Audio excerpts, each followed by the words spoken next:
Hey, what's going on, guys? Xbox All in channel. Host Sega Forever here. Sorry about that. See, this is what happens when you try and do two things at one time. Anyway, welcome to this little all in rant video. Something that's been bugging me for the last couple weeks, actually, when it comes to everything that's going around Xbox. And look, I'm not against people having their opinions on Xbox, like sharing their opinions. Everybody's got one, right? I'm pretty sure. Could do without the false narratives, right? Lack of perception and perspective, as well as a lot of the rumors that gets recycled over and over again. Especially when you're trying to watch a lot of content when it comes to video gaming, you can't escape it. Especially when it comes to Xbox, because Xbox just sucks out all the air in the room. That's just the reality of it. Hold on, guys. Let me make sure. Okay, looks like we're streaming. I always gotta double check just to be careful. Okay, let me close that before I get confused like I normally do. Um, but I mean, it's frustrating, right? Xbox probably had one of the best showcases that they have ever had, especially since the 25th anniversary of the console. And hey, what's up, brother? I can link you if you want to jump in. I'm just gonna be talking about Phil Spencer, man. It's just, I mean, there's a lot of news going on out there, right? But especially with Phil. And look, I'm not gonna hold back to on Phil Spencer, right? And if you guys follow my videos, you guys know that I don't. I have my opinions on him. As far as his time at Xbox, that's what we're gonna talk about today. Eva, hold on. I'll try and send you a link real quick. But I have not been shy about Phil Spencer. Um, like I said in previous videos, about 90% of the things that he did I thought were awesome.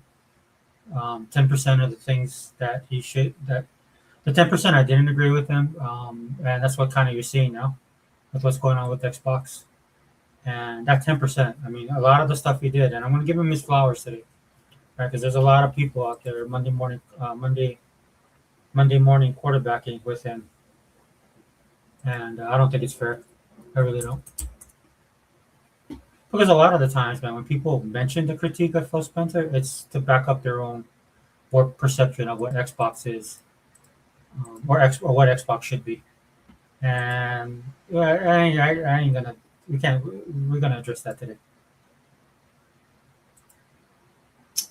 Hey, Hubert, I'm gonna send you a link if you want to jump in. I don't know if you want to talk about this or not. I actually sent a. Actually, was gonna do a podcast yesterday, man, but I just got too much stuff going on.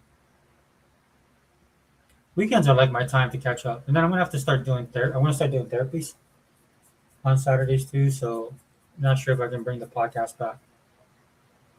And there's a lot of stuff to discuss, man, especially for the guys like that are all in on Xbox, guys that bleed green. I mean, like I told you guys in my previous video, I for one am looking forward to see what Asha Sharma is gonna do. It's a far it's gonna be a different type of leadership that we saw that we're gonna see in Asha than we got for Phil.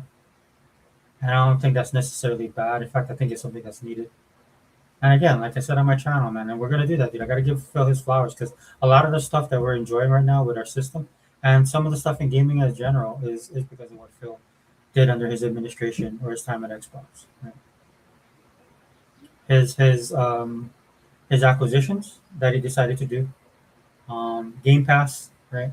And that's the thing that's frustrating me the most about gamers, the gaming community, and the industry as a whole, right? Because a lot of people are throwing blame all over the place, but nobody has yet called out the gamers out there. And I know a lot of corporate people, or there's people in Hollywood and stuff like that that'll blame the fans. Um, but this is one of those cases, man, where the fans got to be held accountable, right? Especially a lot of the people that are out there.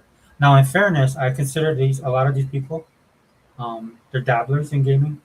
They purport themselves to be gaming, and I understand gaming has shifted from the time like somebody like me or Hebot. Hebot, I sent it to you on X, the link if you want to jump in. People like me and Hebot, Sega Man, right? Guys like us, we grew up when gaming was a certain way, so I understand that that shifted. Right? The Overton window has moved.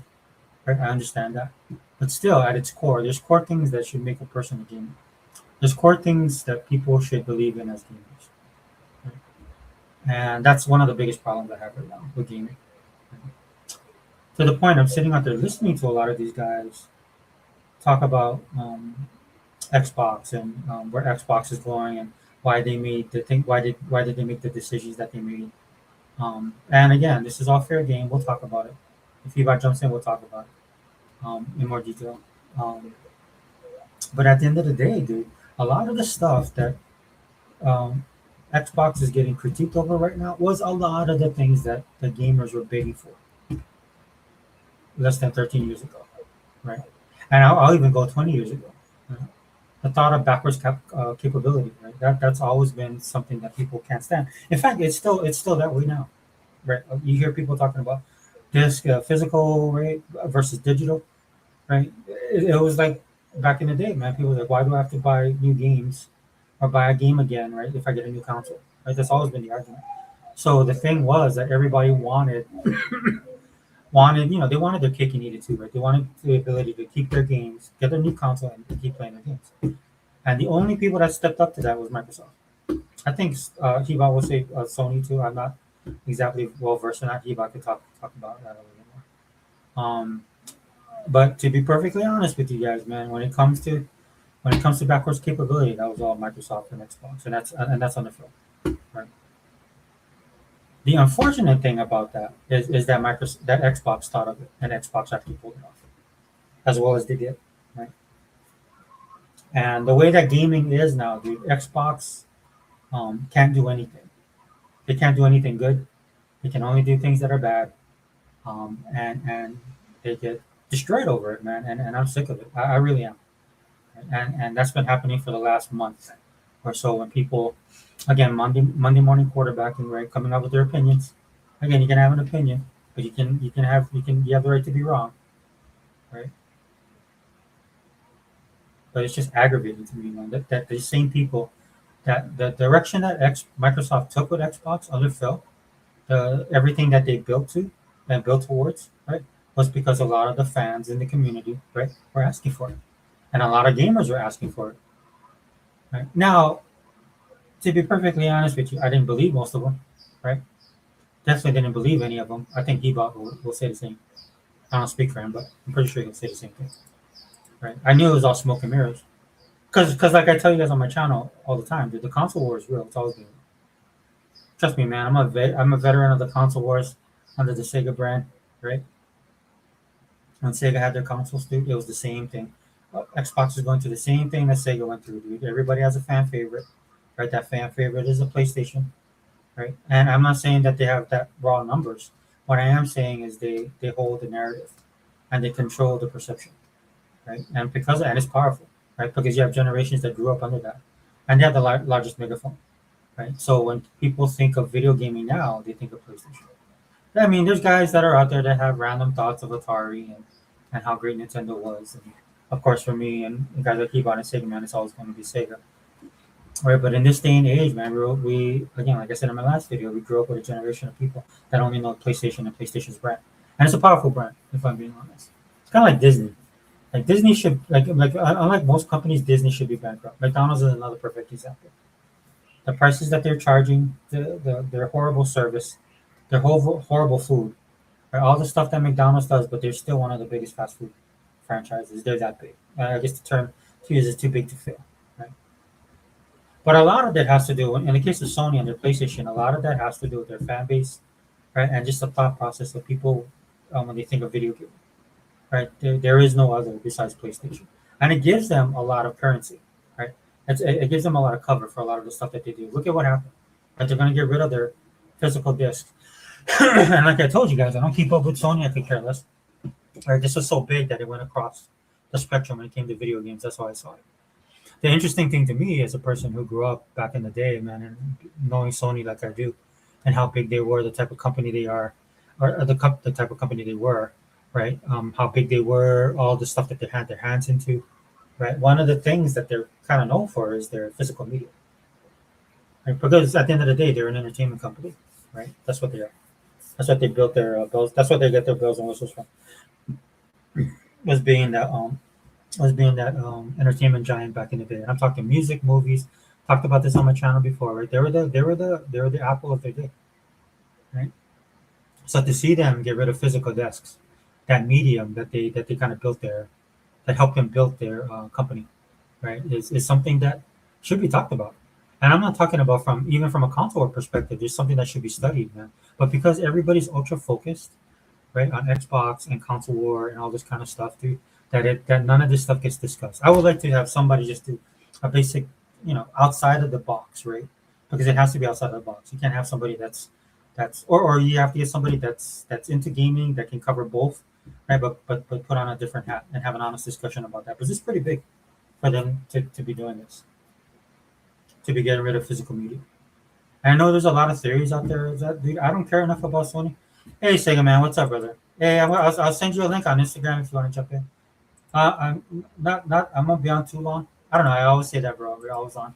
But yeah, if you want to jump in, a lot of drama going on out there.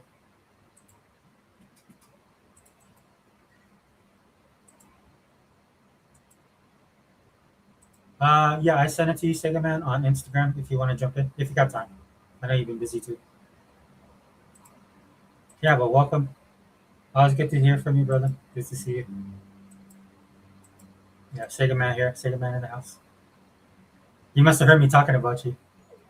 Us old guys, man, we gotta stick together, man. I like these young guns they got out here.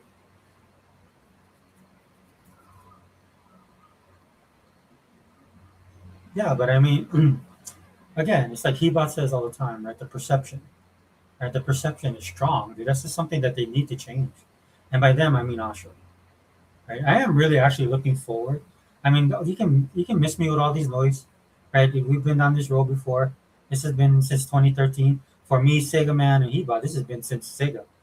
So this is nothing new to us. Hey, what's up, brother? What's up, brother? Yeah, I decided just to do a little quick podcast, man. I was just frustrated enough to actually sit down and do one. I mean, it's been a long time since I did one. I've been busy with work and then birthdays and stuff like that. I'm gonna try to do one sometime this week. It's just been I've been in the summer. It gets real busy for me. Oh no, bro, I get it. I'm in the same boat. I'm in the same boat. Um, so that tells you like how irritated I am to actually do a video today. I just ate lunch, man, and I was like, you know what, dude, I'm gonna do Oh it. yeah, Yeah, I just get on there and do it. what you been Um, up to, bro? just playing my games, man, and working like you, just working. Yeah, man. I mean, it's crazy. I got some good news at work, man. I gotta stick with it. Oh, So for real? yeah, Oh, yeah. Hopefully, I'll get another promotion. oh, Um, nice, man. Nice. yeah, it's a lot of work though, but we just had like our all hands this meeting that we have where we get our entire division together, man. We had to put in a lot of work for that bad boy. I'm old, man. I'm not young anymore, bro. I can't be just slinging tables like I used to. I I'm hear you, saying? brother. I was trying to climb up this hill, bro. I felt every little step. I was like, dang, dude. You know what I mean? Back was a little tight. Man, I hear you, man. It's tough, man. When you get older, you feel it. I'm telling you. Oh yeah. Well, so that's why I wanted to do a podcast yesterday. Maybe invite everybody, bring back the wrecking crew because I did a quick video which was unlimited and Keybot dropped in on. Yeah, I seen that. That was good. Yeah, so I thought, but dude, I was hurting on Saturday because Really? yeah, because moving stuff around and it was Yeah, hot, dude. It was hot here, dude. yeah. It's hot in Hawaii, man, and I was like, dude, I need to just rest. It's been But hot here lately. It has. It cooled down a little bit, second February. I mean, there mm, were a couple of weeks where I didn't even get to do my lawn. It was just too hot. It was way too hot. Way too I hot.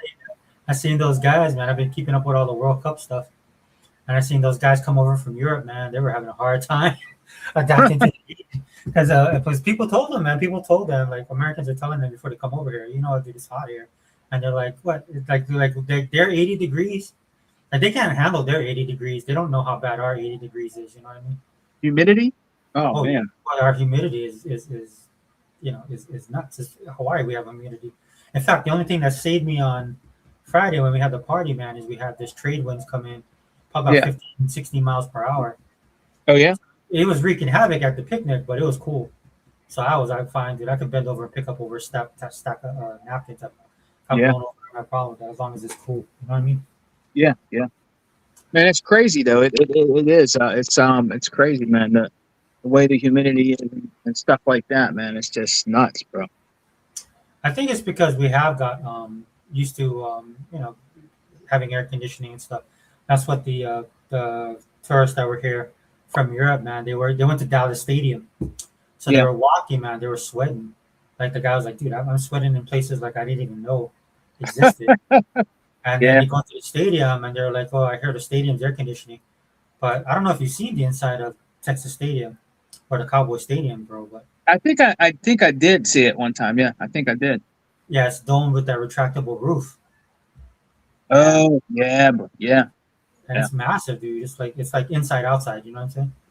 Oh yeah. And this dude walked in, and as soon as he walked through the door, bro, the AC hit him, and he was like, "What?" He's like, "Oh my gosh, it's so cool. You know, it's like a refrigerator." That's what they kept on saying. It feels like I'm in a refrigerator. And so they were confused because they see people walking in the sun, but they be Yeah. carrying jackets and sweaters, right? Oh And it's yeah. hot I out know. there. They're like, "Dude, why are you wearing? Why do you got that?" And then they walk into the facility, and they realize why people carry jackets and sweater because it's hot outside, but when you get inside, it gets cool, and then you can get actually cold, right?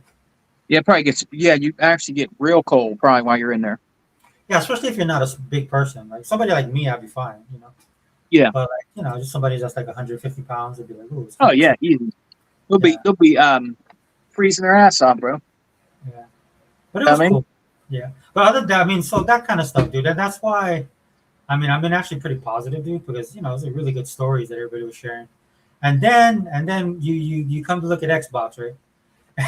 Yeah. I know. Because you want to get your gaming fix on, dude, with the limited time that I have, and it's all negative, dude. It's all. I mean, it's these guys are just going beyond the pale now, man. They went to plaid, bro. They're crossing the streams.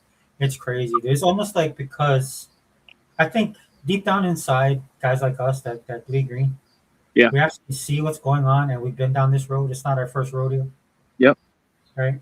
And then these guys, man, they have to make stuff up, right? And that's what it feels like. They're just making stuff up. There's speculation, a lot of rumors out there, and they're just running with it, dude. And nobody gets called on it, dude. That's what pisses me off. And brother, And when singer, they brother. are, yeah, and when they are wrong, dude, they never do that follow up video. You know what I'm Oh saying? yeah, brother. It is. It brother, singer forever. I've sat on some free time and I've listened to a lot of these guys and these guys are just they're real. And now that you know what you're really seeing right now with like with Sony not making physical games anymore. Yeah, You see them putting these petitions out, and I've been trolling them, putting laugh emojis and say it's too late. yeah, Just get used to it. What I mean, different things like that. They're trying their best to beg and plead for them to bring physical back, bro. It's not coming back, man. This is just the way it is. I mean, you can make all the petitions you want. You're gonna be digital by 2028. You better grab all the fucking shit you can. This is where you'll see if they really support games like this. You better buy all the physical stuff you can. They're going to be digital. It's not coming back. You can put out all those petitions all you want. Sony, for Sony. It's not coming back, and it's not coming. And then somehow, some crazy way, it always ends up Xbox's fault yeah. about that too. Yeah, I saw that. Yeah, it's Xbox. I saw some videos like not. I didn't watch it, but the title was like, "Yeah, it's all Xbox's fault," pretty much, you know. And I was like, "Dude, It's how you funny, brother. Say that forever. It's funny. It's comical. I'm sitting there laughing in my car. yeah, I'm like, are you really serious right now that it's Xbox fault because your company, your preferred company, is going digital? It's all Xbox's fault now. Now you're trying to tell people, oh, it's okay, it's all right, it's okay to do this and that. Now that it's PlayStation, it's a whole different story, man. These guys are. I mean, you can't make this shit up, brother. Say it forever. You cannot make this shit up, man. right. Unbelievable, bro. Unbelievable, man. Yeah, it's crazy to me. Not surprising though, right? I mean, that's what Yeah, they always do, right? They yeah. distract. But I mean, just the lengths to which they'll go to protect that company of theirs, and that's the problem. Ultimately, it's their fault, right? Because they never call Sony out on the carpet. You know, it has to be Right. something egregious, right? And you see people now. Yeah. You see people now doing it, right? Like kind of doing it. And I see them actually reaching across the aisle to the Xbox guys, like, "Hey, join us, man. This hurts all of us." I'm like, dude, I don't like you guys, dude. Right. You guys deserve this. If I'm being 100% honest, dude. Sometimes, dude, you make your bed, you got to sleep in it. Right. Yeah. Sometimes the the taxes due, and we've dealt with the Xbox tax for well over almost 13, 14 years. What Yeah. happened? No, we're Brother, just talking brother, about the physical media. What's up, brother? What's I up, mean, brothers? what's up, brother? overall, I think I'm supposed to talk about Phil Spencer because I've been really upset, right? This well for 2 weeks now because like I said earlier in the video, it's easy to Monday morning quarterback this whole situation. The thing that's pissing me off, dude, is that with Phil Spencer, right? Everything that he did, these guys asked him. They asked him. They asked him to do this. They told him, "Hey Phil, if you want us to buy your console, if you want us to jump over to the Xbox side, this is what you need to do." Right. Now I know the three of us knew that was all BS from the Mhm. jump. I mean, Yeah. I knew that wasn't anything. That they were just using it as they just weaponized it for the console, right? In fact, the industry that we have, right, is because these people um, have that derangement syndrome when it comes to Xbox. Mhm. So this is why we're at where we are now. So it's funny to me to watch them now when it comes back on them, right? Like that's what me and Sega Man were just talking about. We're Which talking part? about the physical disc. Okay. And now the Sony guys now, right, are beginning to kind of like. I mean, look, ponies are ponies, right? But this is one of those big things that Sony does that they have to acknowledge in some way, whether it's blaming Xbox for it, like me and Sega Man were talking about, Mm-hmm. like I've seen some of them do trying to reach across the aisle to the Xbox guys, dude, and say, "Hey, dude, we're in this together," and I'm like, "You guys can kiss my ass." Right.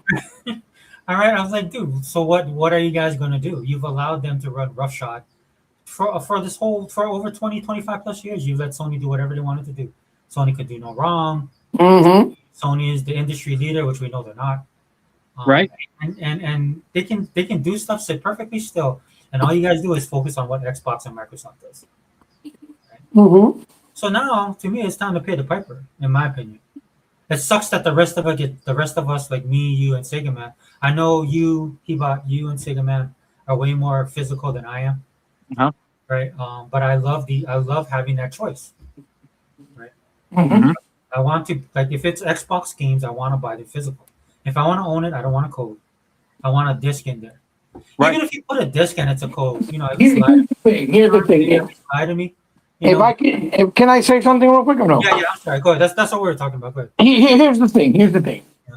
If there was an actual placement on digital media cover protection, right?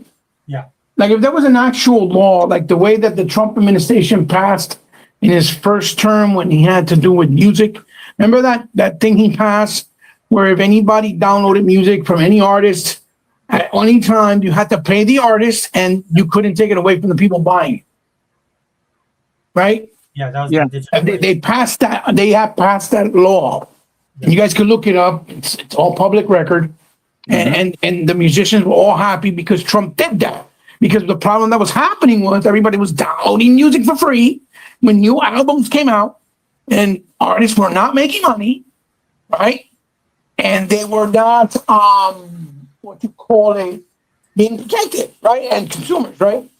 So what happened was now with the vinyl, you see a lot of artists pushing it a lot harder because they make more money from those vinyls. They make a bigger profit, right? Yeah. Because you got to charge more. Yeah. So it's the same thing with digital, okay? I understand why Sony's doing it because what people seem to forget and they're failing to understand, they made all these mandates on Sony, right? Yeah. No, you can't put our game no more on PC. Fuck that, right? No, you can't put games day and day on the PSN because that'll kill the goddamn sales and kill the sales of the game, right? All these mandates, right? And we all know, especially us, in our circle, right? That's the reason why they did that. They pushed that so hard, especially the Sony fanaticos, right? Fanaticos, right? Is because they just didn't want Xbox gamers to be able to access PlayStation games via the Steam store because they put every game on Steam, right? Yeah. From the last 2 generations. Yeah. That's really why they did that. No other reason.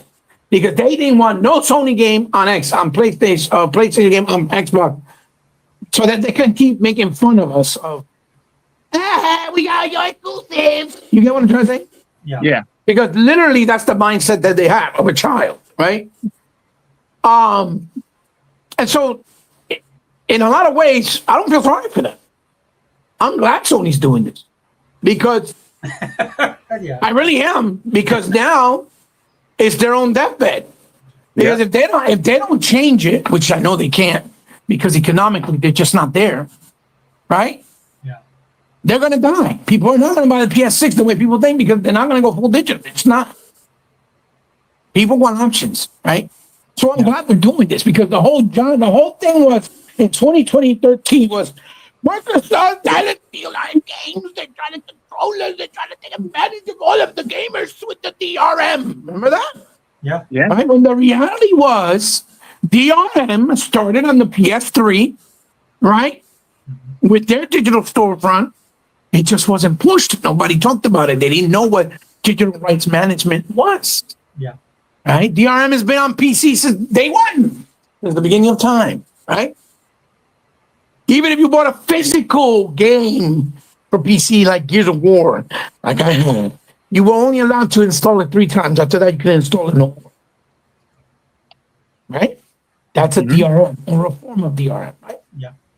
And the reason for that is so that they can keep control, so that they can keep selling copies, and people won't just buy 1 copy of the game and 25,000 people in the family download the game. Makes sense. It's a necessary evil. Because how the fuck they're going to make money? Right? Developers don't make games for free. And I don't understand why people have this concept that they make games for free. They don't make games for free. Developers need to make money because they spend millions of dollars creating these games, and the better and more advanced the technology get, the more expensive it has gotten. Eva, you're kind of breaking up. Can you clear your mic? Sure. Give me a second. Yeah. I just don't want anybody to miss what you're saying. This is important. Because that's the irritating part to me, right? Is this has been a problem we had, and I know Sega Man can attest to this, man, since back in the day, right? About how are you going to afford to buy your games? Yep. Right? Because things cost money. I don't know if you guys know this, guys, but things cost money. And it's something that we've had to deal with, right, with the gaming industry. And this is why you see Microsoft try a lot of different things with the Xbox, right? And I'm not, some things I feel were good, some things didn't work out. But at the end of the day, dude, you can't get around that, and that's what's coming back now, in my opinion. Is that it boils down to are you a game? A bit better. Can you hear me a little bit better? Yes or no? Try again. Try say again. Do you hear me a little bit better? That's Yeah. way better. Yeah. Yeah, that's Okay. good. That's good, brother. Keep on. Okay. Yeah. Go ahead. Where was the last thing you guys heard me say? You talk about the digital rights, and then that you're glad that this stuff is happening to Sony. Yeah. But what I was trying to say is I mean, the fans, sorry. that I don't understand how come the digital rights management started in the DRMs started on PS3 and it's been on PC since the beginning of time, right? Mm-hmm. And the reason for it is, like I said, I bought a copy of, for example, of Gears of War 1 on PC. It was physical, it was a disc, and you're only allowed to install it 3 times. The reason for that is because if they don't do that, then you just buy 1 copy and 20,000 people can download the same game. So it makes sense. Digital rights management was a necessity, right? To a certain extent, right?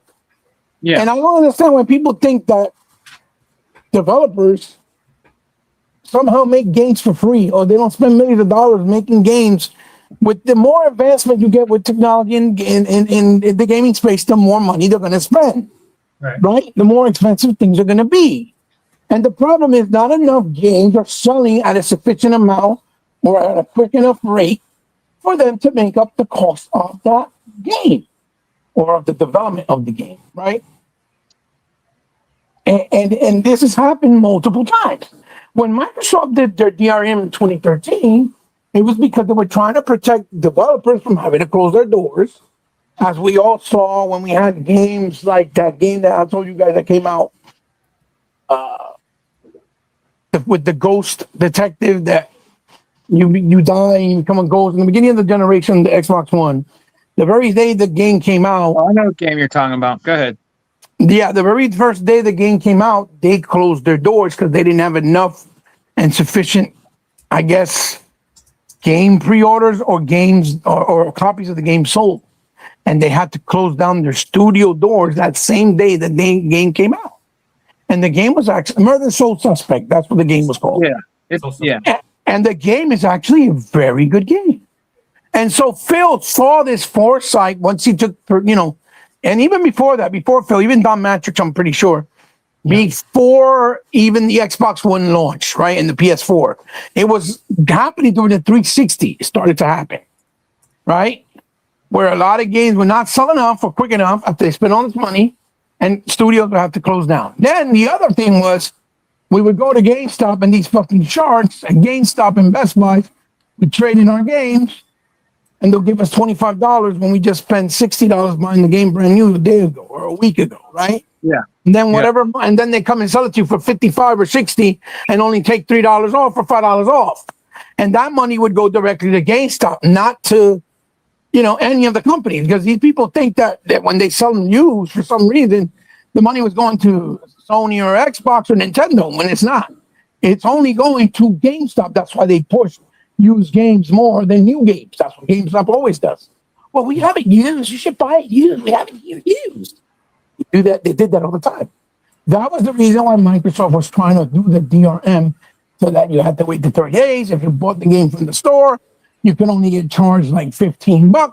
Then you would pay an activation fee to get the game on, so that they couldn't rip you off and you would still have the game and be protected, and then you can sell it and trade it later on. Right. Yeah, but that used to upset me too. Right? Because you remember how the sizzle reels Microsoft used to do? And what they would do is they would introduce their new console like they did with the Xbox One. Yes. And or even with the series.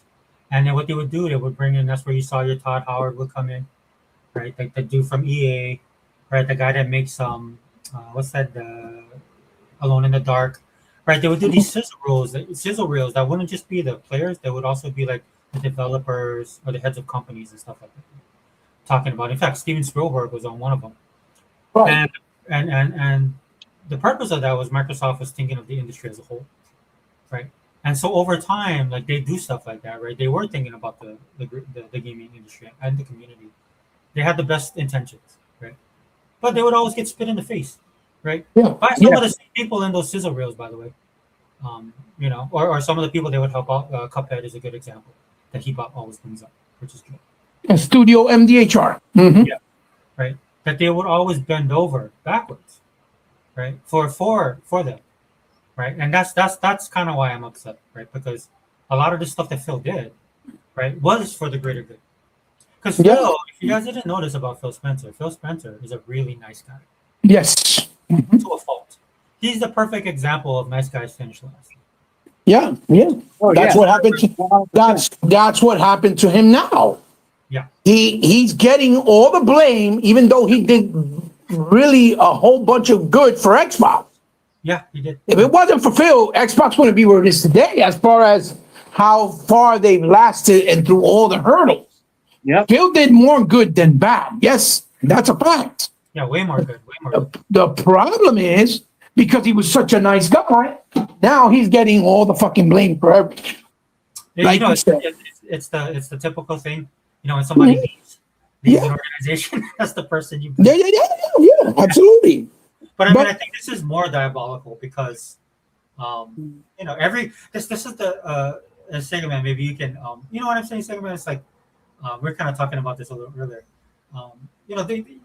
This guy is like he considered a lot of these people as friends. You know what I'm saying? Yes.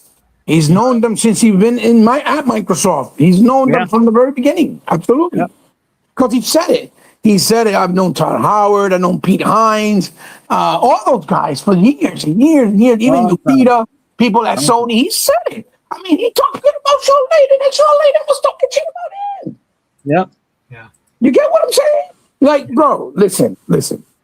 Phil's problem was, I'm convinced, and I said this. We all know Sarah Bond was at the helm to take control of Xbox when he left. We know he this. was. He was. But this was the problem. Sarah Bond came from a mobile perspective of gaming. The mobile perspective of gaming is very different than a console. Am I saying Sarah Bond was doing a bad job? No. What I am saying is that the perspective of Sarah Bond's experience is very different than console. So what necessarily worked for mobile wasn't going to work for consoles, right? And it was working for them to an extent, but with the wrong audience. In other words, they were catering, like I've said in videos before, to PlayStation guys, to PC guys, to the head. I wanna push back on that a little bit. Yeah. But let me finish my thought, so you can see where I'm coming from, right? To the handheld market, to the play anywhere market. You get what I'm trying to say? Yeah. When the core market was the console first, what they did wrong was try to cater to the outside first and then the core. They needed to stay on the core and little by little cater to the outside market. In my personal opinion, right? Mhm. Because that's what I was seeing. I kept saying they stopped doing custom consoles. They stopped doing exclusive games only for us, even though they said it was just a few. It was only going to be a some, and somehow some turned into the entire library almost of the Xbox Series X generation, right? Even fucking Flight Simulator went there, for Christ's sakes, right? To put it into perspective. Then they stopped doing disc for us, but do disc. How is it that Indiana Jones is completely on a micro card, but it's not on a disc for us because they didn't even graduate or upgrade to a 100 gig disc and wanted to stay on a 50 gig disc, which is not enough. Yet Sony, that's broke compared to them, is on a 100 gig disc with all their games. Does that make any fucking sense? No, it does not. Right? So when I started seeing all that, I was like, whoa. These guys are just like, they're just worrying about the other side as if they're going to make them change their mind and come over. When we all know as gamers and through the experience of time that people will not migrate over to something if they don't like it. PlayStation dudes don't like Xbox. Okay? They're not going to migrate over because you're giving them games and they'll be like, oh yeah, well, we'll give you Gears 1, but if you want to play the rest of the games, you got to buy an Xbox. They're not going to do that. Especially that they built up a library last generation on their PS4s, right? Now, what would happen, and I've said this religiously now for like 6-7 months, Call of Duty fans and Minecraft fans follow the game. They don't follow consoles or console war. You get Call of Duty and Minecraft, as much as people want to deny it, saying, oh, you're crazy, Heba. Exclusive on Xbox, guess what's going to happen? It's going to sell Xboxes and they're going to come over to Xbox because that's what they care about, the game, not the console. So you got to do whatever you got to do to get them over to that console because you spend billions of dollars in R&D to make that console and you're losing in sales. And I don't care if it's only by 40 million because the real numbers we all know now it's 50. It's like 50 million consoles to 93 or 95 million with PS5, right? Because Rockstar gave out the numbers themselves. We all know GTA, the new remaster was only out or is only available for Xbox and PlayStation, right? And they gave out their numbers and said, clear as day, 138 or 139 million copies were sold, and half, this percent was Xbox and this percent was PlayStation at the time. So it was 90 million console PlayStation at the time, and there was 40, I think 8 or 49 Xbox. That's how you got the number of 138 or 139 million. So they confirmed it. So we know it's not 27 million because every year is 27 million. Then it goes from 27 million to 20 million to 20. Next year, it'll be, oh, they only sold 15 million consoles. The Xbox console, the only console I know that goes backwards, even though once it's sold, it's the only console I know. And even the media like IGN pushes that bullshit. Oh yeah, they just sold 15 million consoles. Like, wait a second, last year they were 27. How they went from 27 to 15? What the fuck? Yeah. Once you sell a console, it's considered a sale. They don't care if it's used and goes back to and is being sold as used, because the PS5 and the PS4, and you can go look it up, is the most traded in console. It's the most used console that sells. Go look it up. It's not Xbox. It's PlayStation 5 and PlayStation 4. They are the most traded in console, and hear me out, and the most consoles used are sold that are used. Does that make sense? Oh yeah. That still doesn't take away that they made a sale when it was a brand new console. The same way they had said that actively 25% of those consoles were not even activated, which means scalpers bought them and didn't get to sell them, starting all the way back from COVID. Right?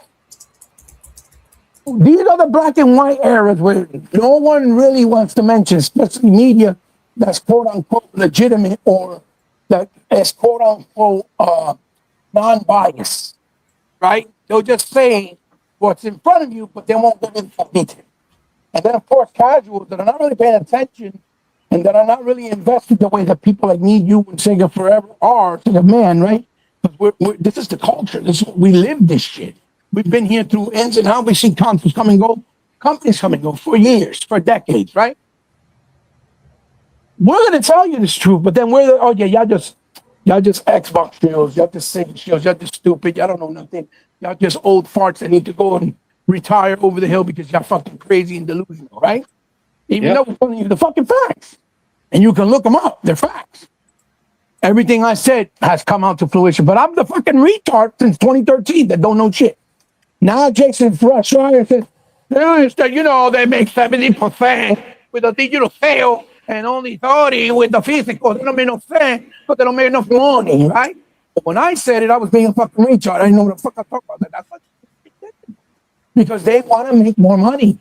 Heba, hold on. Second man, can you hear Heba? Yeah, I can hear him. Can you? When you talk about it, it's kind of like you're going, like how you take the in and out, like I'm under the water or something. No, not under the water. Just like it's like you're close and then it goes far away, close and then far away. Oh, it's probably because I keep putting the fucking speaker and covering it with my fucking chest while I'm talking. Oh, okay. That's probably what's going on. Yeah, because then sometimes you're coming in clear because you're spitting I can fire. hear. Yeah, you're spitting. But you know what I'm saying, that when Jason Schreier was saying this, he just said it now. Now it makes sense. Now it's real. Yeah, Jason Schreier said it. He's absolutely right. This is why Sony needs to do this, because they need to make money, because they make. We lost them. Because when I'm listening to him, it's like he's going in and out and fading. He could be in his what is it, his apartment, like around his elevator or something like that. Sometimes that'll happen, or he's in like in the hallways or something like that when he's walking down, like to his elevators and different things like that. It happens sometimes when he's like, because he's always on the road, right? Right. He's always doing something, you know what I mean? And sometimes it'll come out, and like you said, in and out like that, Yeah. So but I think it's the connection, because I'm so far away too. Because we have this problem every once in a while. So. Yeah, and I understand what you were saying about Phil Spencer, man. Yeah, he was a nice guy, and I agree with Hebot. I agree with you. I believe that he did save Xbox, man. I really believe that he did, and I think he did the best that he could. You know what I mean? I really do. They always want to. Yeah. Oh no, sorry. What's that? Oh no, go ahead. Sorry. You were right. Nice guys do finish last, bro. Yeah, they do. They do. They honestly 100% do, man. They do. I feel like he did the best he could. You know what I mean? I really do. He would always be on the front lines, talking about Game Pass, talking about games that were coming to Xbox. Different things like that, brother. I think he did the best he could. You know what I mean? And I understand Hebot's points on what he's talking about when it comes to Phil, and stuff like that, man. If it wasn't for Phil, there's a lot of things that could have went wrong. You know what I mean? But I'm glad that he came and did what he did. You know, I am. I'm really glad that he did, man. So, Well, and I you guess know, Phil's a punching bag, but I huh? guess that's what upsets me the most, right? Is because it's not. I, when I'm looking at what people are saying, and again, it's easy to look back, right, and to be especially critical now. But the thing of it is, was that they had a plan, right? They had something that was in place, like Eva was talking about, a Sarabon coming from a mobile background. I don't have a problem with the plan itself, what they were trying to do, because I understand what they were trying to do. The thing is that they were not able to execute it for a myriad of reasons, three of which had nothing to do with gaming, right? Mhm. And this is why Yeah. I can't stand gamers. I can't stand the industry. This is why I push culture, right? Because a lot of people they have so much tunnel vision when it comes to gaming that they don't realize there's a lot of things going on outside that's affecting. Absolutely, 100%. Hey, welcome Yeah. back. So yeah, Welcome back, brother. Yeah. Mm-hmm. Welcome back, bro. Mm-hmm. But Yeah, yeah. if you listen to Hebot's real quick, if you listen to Hebot's the two videos that he did, I yeah, actually analyzed those videos. I watched them a few times. I don't watch just one time Hebot's videos. I watch them a few times. And if you listen to him talking about things that have been going on about that, and then blaming Phil and different things that they've been talking about, man, it is true, bro. If you listen to those videos real good, they're fantastic videos I that he agree. had done. They were really good, man. He's telling the truth, man, about that. Like talking to, for instance, about these dumb idiot buffoons out here that have YouTube channels, don't know what the hell they're talking about, AGN, and a lot of those people like that, just the idiocracy and the stupidity, brother Sega Forever, that are coming out this guy's mouth. He doesn't even know what he's talking about. He looks like a pure, like, moron idiot when it comes to Xbox, man. He's like how you say, he's like Porter Rock 2.0. You know what I Mm-hmm. mean? He's like Porter Rock 2. You know how they call him Dreamcast guy 2? He's trying to be like Porter Rock. If you listen to him, And he's trying to be like Porter Rock, bro. oh, I mean, look, for Sega Forever, I mean, Sega Man, one of the points I was trying to point out, which I drifted apart, maybe you guys didn't hear me earlier, but I was trying to say how that whole thing, that Sony, okay, people are trying to say that Sony's doing this because they're being greedy. And the reality is that they're not being greedy. The reality is that they're trying to keep the doors open. yeah, Yeah. And the reality is the only way they can do that is by making these kinds of drastic decisions Yeah. and having them take away options, because they don't got games day and day on Game Pass, so their subscription count is not going to grow.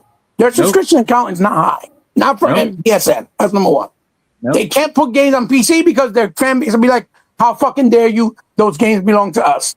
So how else are they supposed to cover the losses in those two general areas, for example, as an example? Yeah. Now, they could be making buttloads of money, right? Mm-hmm. If they put games day and day, say on PSN, right? Mm-hmm. And if they had their games still on PC, they're still going to make money regardless, right? Yeah. Yeah. And they can make up the cost for maybe making certain games and not having to worry about the games, don't sell as fast or as well real quick, because they still can cover it in another angle or another area. Yeah. And that's what they're not getting. This is the PlayStation fanboys' own fault. Yep. Because they said no games on PC. No. And we all know, like I said, because they don't want Xbox Helix, so supposedly it's going to be compatible with your PC storefronts, that you can play your games on your PC, Yeah. on your Xbox that are from your PC storefront.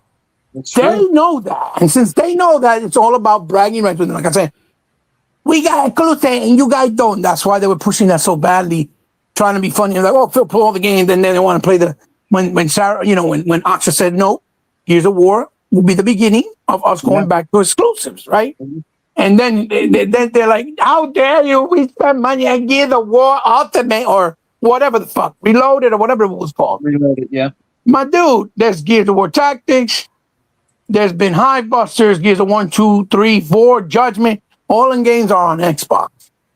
Okay? You have one Gears of War. One.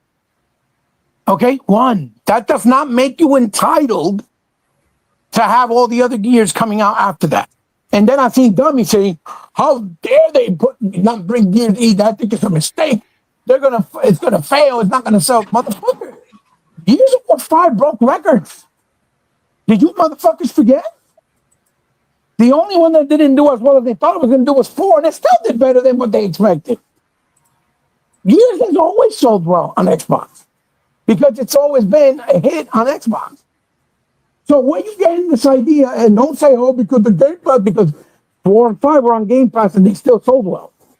Mm-hmm. So that narrative, and so did Hivebusters, is bullshit. Yeah. Motherfuckers buy Gears. So stop it. Jeff Grubb was on the first one with that other retard guy he was doing videos with. Oh, they're going to kill Gears of War. This is terrible. But then, like, shut the fuck up. Shut up. That's like saying that God of War wasn't going to do well on PS6, the new one, because it's not on Xbox. When God of War has always done fairly well on the PlayStation, no matter what, it's always sold decent, right? You know what's sad, or not sad, well, kind of sad, but kind of funny, is that it took Asha, who's not a gamer, to realize this. Well, I mean, let me tell you something, brother. Let me tell you something real quick, since you mentioned that, right? Yeah. I feel, okay. And please don't get mad. Nobody get mad at me. Please. Oh, brother. I feel that Phil knew this wasn't working, right? Well, Phil saw it. He knew it wasn't working, right? Yeah. But since he also knew that he was building up Sarah Bond to become the next head, he had two problems, especially in today's day and age. One, she's a woman. Two, she's a woman of color. Okay? If he gave any ounce of disagreement with Sarah, I have a feeling he would have gotten backlash. And that's what he was afraid of. He didn't want people to think that he was trying to be a male showing his pig because she's a woman, or because she's a woman of color that he might be racist because he's white. Because people think like that, unfortunately, right? We all know Phil and Sarah's relationship looked perfect. They looked like they got along well. They looked like they had a very strong relationship. And I don't doubt it that they did. But unfortunately, with society and the way things are today, that's how things are looked at, right? And I think he knew this. And because he knew this, that's why he was apprehensive and didn't say anything sooner. He decided, you know what? I'm just going to retire. And I'm going to let Xbox do what they got to do. And then it just so happened that because she doesn't have an AI background and this other girl, Asha, does, fucking this guy, what's his name, Satya, said, well, look, let's bring her in because the future of AI is also a console. And she knows that department, even though Sarah doesn't, right? Although Sarah has a lot of credentials and a lot more stable on her background and that she can go different places. Besides, she was also, I think, the head of Tyson Chicken at the same time as she was doing the things for Xbox. So she's fine. But I think that was the mindset behind the whole changing apparatus. And so when Phil decided, well, I'm going to leave, and you know how you could tell, too, that something wasn't right? Because if you leave and you look at the last indie space convention that Xbox did, right? Where they were showing off the indie, you know, the idea of Xbox games that are coming out. Phil, this guy, what's his name? That black dude that collects retro games with the dreads. That he's a real heavy PlayStation and Nintendo guy. He was invited, and he had a Mario hat. And Phil's like, yo, dude, what's up with the hat? And Asha was there. And Asha's looking at this guy like, what is he, retarded? He comes to an Xbox event. He's wearing Mario attire. He's, oh, yeah, it's Mario's birthday. So it's an Xbox event. It's not a Nintendo event. Go put that shit on if you go to a Nintendo event. And you could see it in their face. But Phil changed his tone real quick once Asha said, you get what I'm trying to say? Well, yeah. It's telling me that he was trying to go along with what she was saying because he knew she was the new head or was going to be the new head. Yeah, it's kind of like how he quieted Phil. Our boy, man. What's his name? Peter Moore. You were talking about Crack Gamer? No. So, remember that time when they did the interview? Peter Moore was there about to go off. Yes, exactly. Yes. And Phil did that to him with Ryan McCaffrey. Yeah. And Peter Moore was about to spill the beans and put Sony out there, and then he looked at him like, whoop. Whoa, cut it out. I remember that. Which is terrible. It's terrible. But that's how you know that Phil is that type of guy that he likes to be kind, but he's too kind. That's the problem with him. Well, that's the thing, right? It's like I don't say I disagree with what you're saying. Yeah. I think the bigger issue was that everything that he had planned, again, whether you like it or not, dude, this was the game plan, and Yeah. it just didn't work out. It didn't Because work. Yeah, it didn't work. I told you guys like 4 or 5 years ago, after they had bought Call of Duty, right? Yeah. In order for them, I did a video called Bulletproof. Yes, I remember. Yes. In order for Xbox to be bulletproof, right, they needed to hit like that was my thought process. And then this article dropped where they said 77 million subscribers. Because had they become the Netflix of gaming, I said if they hit 100 million, it's over. Yeah. And the reason why I said that, because if they hit 100 million subscribers, that gives them the financial and political capital within the gaming industry to do the things that they wanted to do. That's what I think Phil's plan was, right? Because Phil is that all-encompassing guy. He believes in the industry as a whole. Like you said, he has all these friends all over, right? But the problem with that is, like me and Sega Man were just talking about, right? Nice guys finish last. The problem is that's Phil's perspective, but that wasn't anybody else's except Phil's, right? And then he became that guy, right? It's just like that nice guy that everybody just takes advantage of, in my opinion, unless you're a crap gamer, right? Unless you're a crap Yeah. gamer, Right. you got the smackdown put on you. But I mean, in my opinion, that's what I saw with Phil, right? And to me, he was the guy that we needed at that time for Xbox. But I'll be perfectly honest with you, man. I was tired of taking those L's, unnecessary L's, right? And again, there's some stuff that was beyond his control that he could not. There's things that happen within the economy globally that Microsoft, as big as a company as it is, has no control over. The one good thing about having Microsoft back you is because at least you have the money, right? Yeah. To weather the storm. But plans come and go. Yeah. They try something, it didn't work. That's okay. It happens.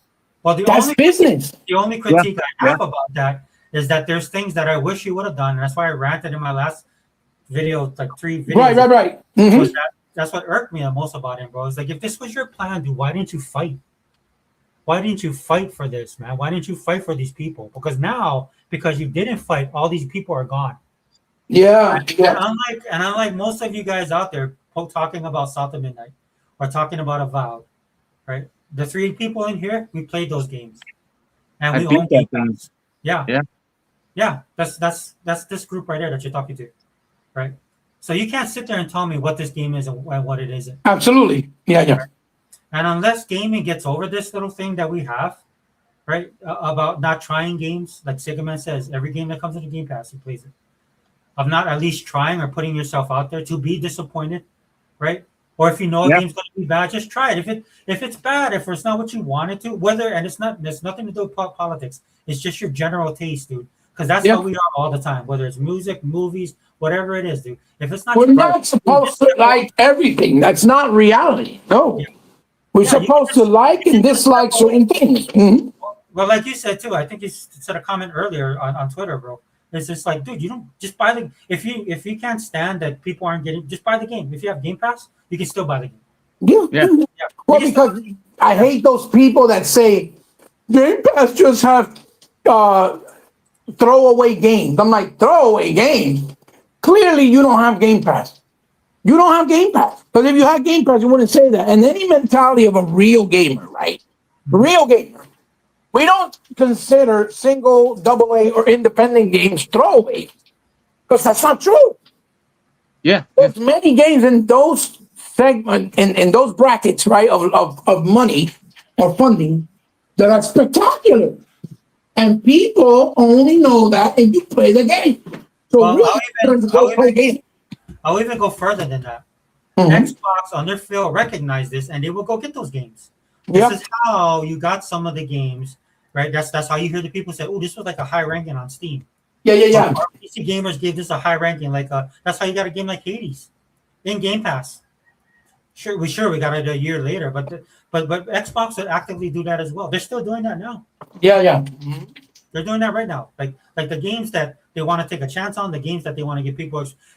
There is no greater company right now, consumer friendly and gamer friendly company right now than Xbox. Nope. Exactly. That's That's what 100%. 100%. that's what pisses me off about the gaming community. That's why when I start off the video, dude, I'm gonna hold gamers to task on this rant that I'm gonna do, because the gamers, you guys are part of the problem. You guys really are. The media is over there saying, "Oh my God, Xbox bought these studios so they could just kill them all." I'm like, what the fuck are you talking about? But if They you're a real gamer, they gave Undead Labs 8 years yeah, to do State of Decay 3 Yeah. after the success of State of Decay 2. 8 fucking years. And you're telling me that State of Decay 3 is only in beta testing mode? now No. now if State of Decay 3 comes out and it's the best thing since sliced bread, okay, then maybe some of you guys can complain a little bit. But other than that, Right. but at the same time, you guys can't, because you guys never supported any of these people. Absolutely. Right. If you're a gamer, at the end of the day, it's about the games. This is why when E-Rock or Unlimited talk about DC, I don't lose my mind, because at the end of the day, right, even though I'm a Marvel guy, right, it's comic books. I am a comic book guy. I read comics, right? Whether it's indie, Marvel, I have a choice. Just like all of us here, we have a choice of what our favorite console is right now. Right. All of us are Sega fans. We grew up under the Sega fans, right? Yeah. But at the end of the day, dude, like I know he like Sega man, you say this all the time, right? You like schmucks.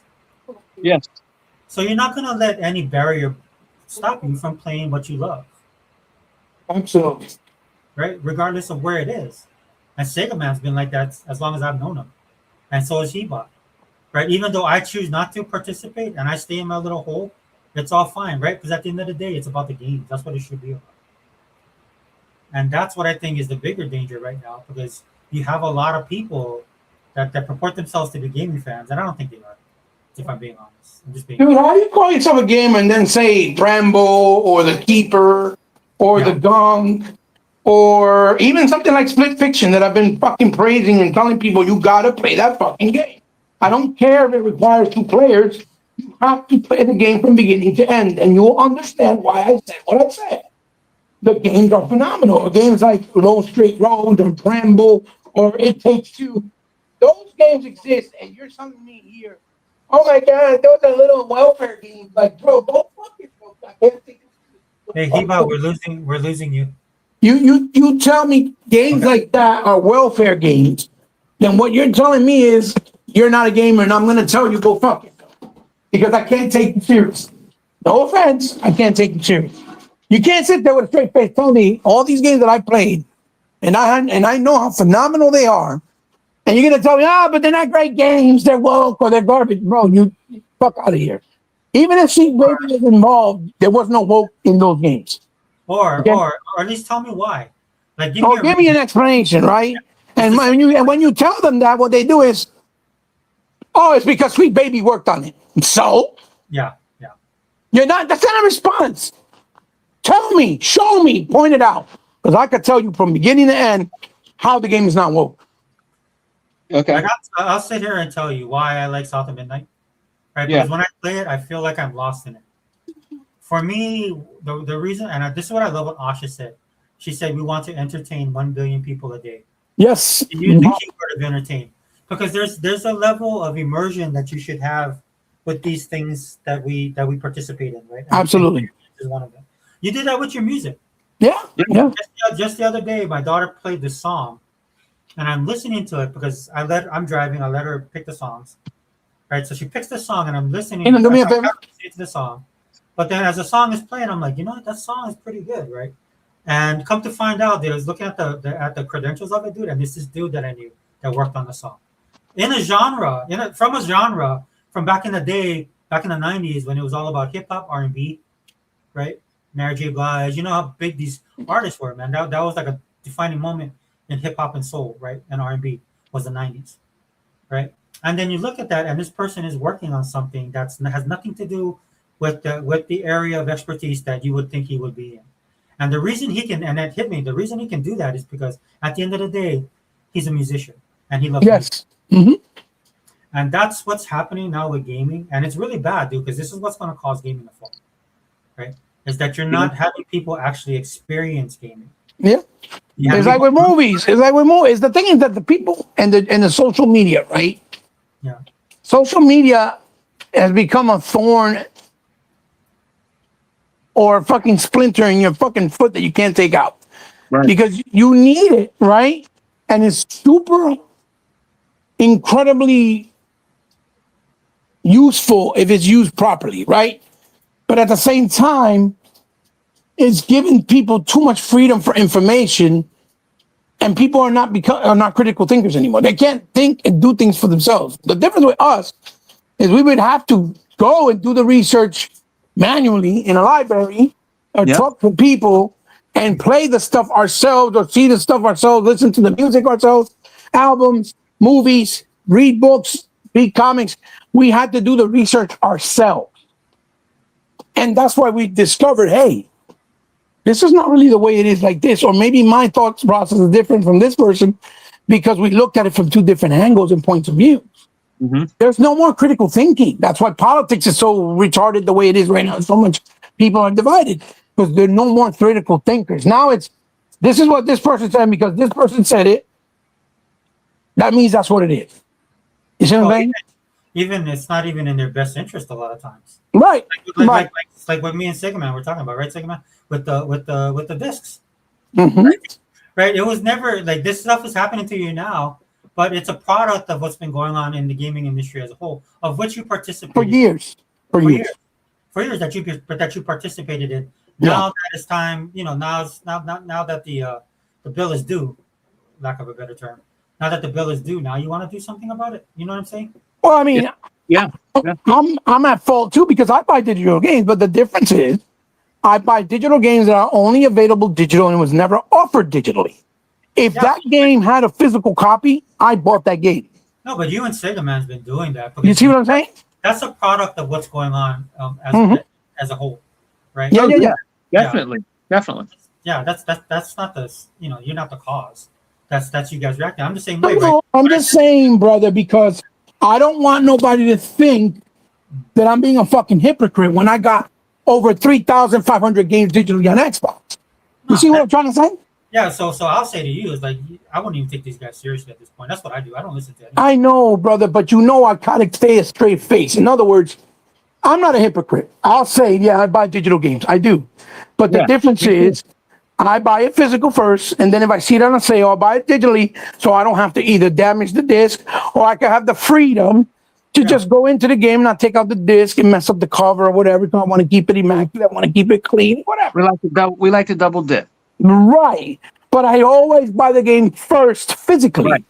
I bought Forza Horizon 6 physical. I have the physical game, and the game's not in the disc, but the license is. So why you want to heat up? Because even if my goddamn, account gets ruined, right? If I go to and create a new account, I'll never have to worry about them taking away the license from me because it's on that disc. So the minute I download and go online, I get access to the game because I have that license on that disc. I'd rather have the whole game, but at least I have the license on that disc. So I'll go and put it in, and I'll get the game no matter what. I played it on my wife's account. My wife didn't buy the game. My wife don't have Game Pass.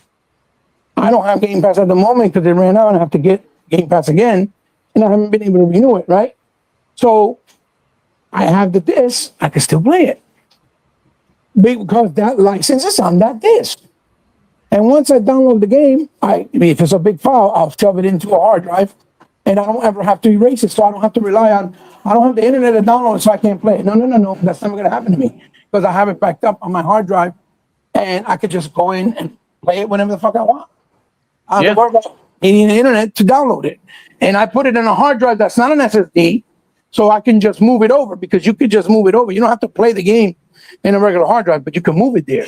And the process is much quicker, much smoother. You don't have to worry about waiting 4 hours for it to download if it's a big file because you need the internet. See what I'm saying? That's how I do it for me. But the point in case is I've been able to access the game without Game Pass, without the internet, because I bought the disc. You see what I'm saying? Yeah. And, so why would you buy it? Because that's what you're supposed to do. I want that game to be on Xbox. I want them to succeed. I want them to keep making more. And quite frankly, I don't want them to bring it to PlayStation. So me as an Xbox fan, I want to show that I appreciate the game being an exclusive. I bought it, I supported it, and I'm showing that I care about the games they're producing for me as a consumer. I made the fucking move and the decision to buy an Xbox console over the other ones because those are the games I like. Right. It's that simple. Just like if I get a Switch 2, I'll get the new Metroid, I'll get the fucking Star Fox, because I know I can only play them there. And that's why I made the investment. I haven't bought a Switch 2 yet because there's not enough there for me to buy it. You know what I'm saying? And you know your boy, he bought, look, I got my copy of Hi-Fi Rush. Yep. Yep. Mm-hmm. If you guys don't have it, Good you should copy. go out and buy Yep. Guys- Hi-Fi Rush. and it's physical. But Uh-huh. how you get it physical? Because they were offering it just like they offer every other game if you're paying attention. But again, not everybody has that privilege because in the case of like our brother Forever, because he's in Hawaii, things are more difficult to have and accessibility to, right? So he Yeah. has a legitimate reason why he can't always get things physically. Plus, the cost for him is much higher because of it being him being in Hawaii, right? So I can understand why he can't do it all the time. But if he had, I already live in a pretty Sony dominant state. well, that's what I'm saying. That's what I'm saying. Plus, they probably don't. You probably go to the store and you'll probably see like 3 Xbox games versus 100 for fucking PlayStation. You see what I'm saying? Yeah, it depends on the Yeah. game, what Yeah. they want you to do. Look, brother, he bought. Look, what do you see there? Yeah. Yes. Yes. A physical copy of Forza 6. Right. In case people don't want to believe me and think I'm bullshit. I don't talk just for talk. My point is, that is what you're supposed to do. But when you sit there, because that's another thing I hate seeing people do when they say that, when they do that. Oh, the Game Pass don't have they have throwaway games. They don't have good games. I'm like, bro, you're not a gamer. Stay in your lane and just shut up. Keep your comments to yourself. All you're doing is complaining because you don't have something like Game Pass on PlayStation. That's it. Yep. Or That's on what it's all Nintendo. about. That's It's what that it's all simple. about. It's that simple. They don't have something like that on Nintendo on Switch or the PlayStation, and that's a fact. They just don't have it. So because they don't have it, they resort to that's just corny little welfare games. Really? I thought that was all the games that everybody's been touting that was selling like crazy on PlayStation that were Xbox games. They're all on Game Pass. So which one is it? Either they're garbage throwaway games or they're actually games that people want? Because from what I'm hearing from everybody talking is that it's games that people want. Gears of War only is going to do good because it's on PlayStation. Now that it's not going to do well. Isn't that the narrative? Yeah. I pre-ordered that game. Absolutely. Absolutely. And I like for me, I pre-ordered the Halo Combat Evolve in fucking in fucking Target because I got a discount for it too. And I pre-ordered it, right? Because I want the game. Right. And I want to support it. It's that simple. It's that simple. But it is a shame that you see people pointing the fingers and blaming everything on Phil, but that's what happens. Because he's too nice. And I knew that was going to happen. You know? I knew that was going to happen. And I also said he had too much of an attachment to the industry as a whole, because he knows too many people, like Sega Forever was talking about earlier. He has too many connections, too many people, too much history. And for him, it was probably going to be really hard to say to somebody like in the id Software, we need to cut the fat down to, let go of certain people because you guys are too big and you don't need that many people to do your game. Right. And since he knows these people personally, he probably didn't want to do it. He didn't have the courage. So the best thing for him was to just retire because he knew these changes needed to be done. Companies know when things have to be done. Oh, yeah. Well, years in advance. It's just they're not going to say that until the topic and the situation comes at hand. They knew this. They knew and Asha said it. None of the games on PlayStation made us any money. None. Even with Forza doing well, and it made us no money. And I knew that. I've been through that. I said it. Just because Forza sold 5 million don't mean shit. Because on Xbox you have 44 million players. Yeah. Whether it was through Game Pass, whether it was that they bought it whether it's that they bought it physically, it didn't matter. They're not gonna have 44 million people playing on PlayStation before Xbox. It's just not gonna happen. You know what I mean? It's not gonna happen. Yeah. Just like I've said, we don't need games like God of War on Xbox. Keep that. We don't need Uncharted. We don't need that. Keep that. We don't need Ghost of Yotei. What we do need are the Marvel games like Wolverine and Spider-Man, because they don't belong to Sony. They belong to Marvel. No.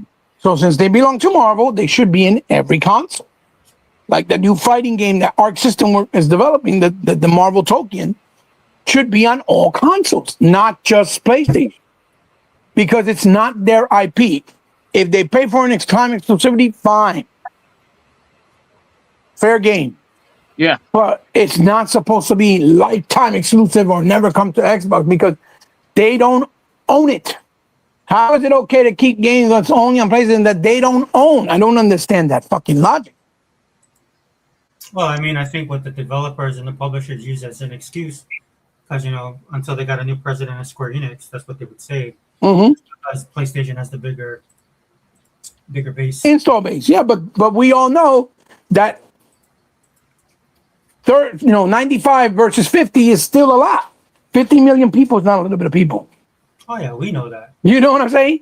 You can't sit there with a straight face and, oh, that's a little bit of people. Bullshit. That's not a little bit of people. Okay? It's not. I'm sorry. Stop. At that point, you're just showing your bias. You're just being a clown, because those games don't even sell by big numbers on PlayStation with a bigger install base. You see what I'm saying? No, yeah, 100%.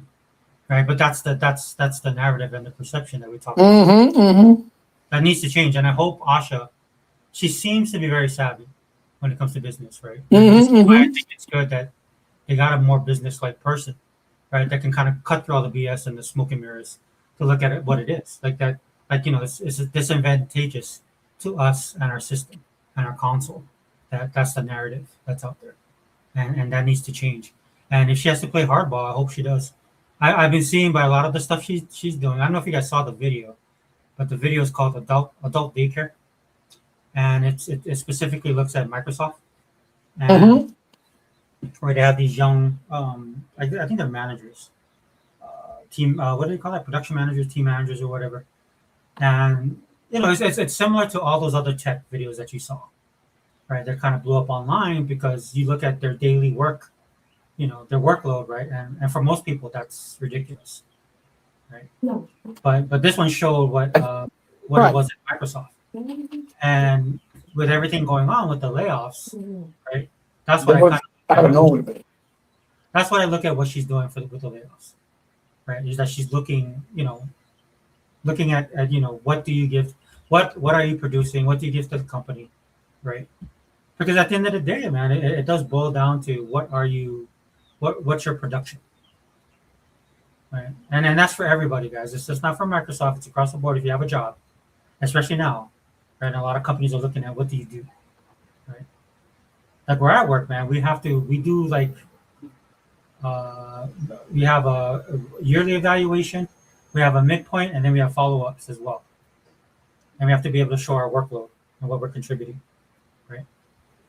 It's luckily for me where I work, there's a lot of stuff to be done. Right? Unfortunately kind of situation. But when I saw that video, right, and a lot of the other stuff that's coming up, at the end of the day, man, I hope that she's that person that realizes, right, that Xbox should be in a better place, because to me they are the industry leader. Every time something happens, Xbox is front and center when it comes to the game industry, right? And I think I like to think she's making those changes to make the brand better, to make it stronger, and to benefit us, the fans and the consumers. That's what I'm hoping for. Because let's be honest, man, as much as I love Phil and everything he's done, that's why we're doing this video, give him his flowers, right? Because he was that man for the time. But the industry changed. Like a lot of the people you talked about, right? He bought his friends. Some of them are still there. A lot of them have left. Yeah, and the industry changed. And even that girl or that lady, the older lady that's doing videos now on her own on her channel, he's still, because she mentions him all the time, how he protected her, saved her, helped her out. Yeah, Laura Fry. Laura Fryer, yeah. Mm-hmm. In fact, she did. She did a video talking about Rock Band and digital rights and stuff like that, which we knew about, right? Mm-hmm, mm-hmm. And this is the thing that gets me with a lot of people. Like, look, dude, if you're cognizant of the road we're going down, I think people like me, you, and Sigman understood that. And it's because we got our thing in both analog and digital, right? We grew up in that generation, so it's not surprising to me when a lot of this stuff happens. And I'm not saying that I like it. I'm just saying that's the reality. Right? But at some point in time, Phil, again, man, nice guy, but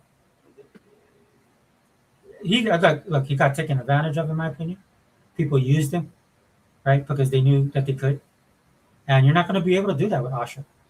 And that's sad. And I'm not saying that's bad, guys, because you need guys like Phil.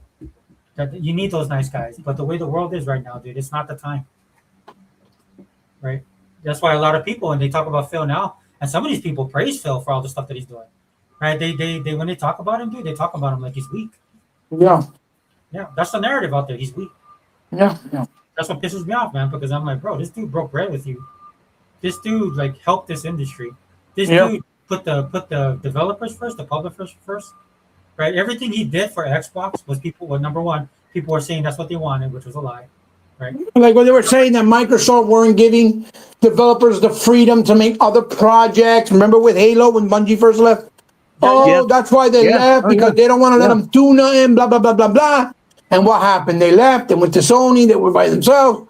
They did Destiny, blah, blah, blah, blah. And now Sony closed them down after they purchased them for $3 billion. Sony's on the verge of closing them down and fired almost everybody that was there. That was left from the original 343. So I mean, Bungie.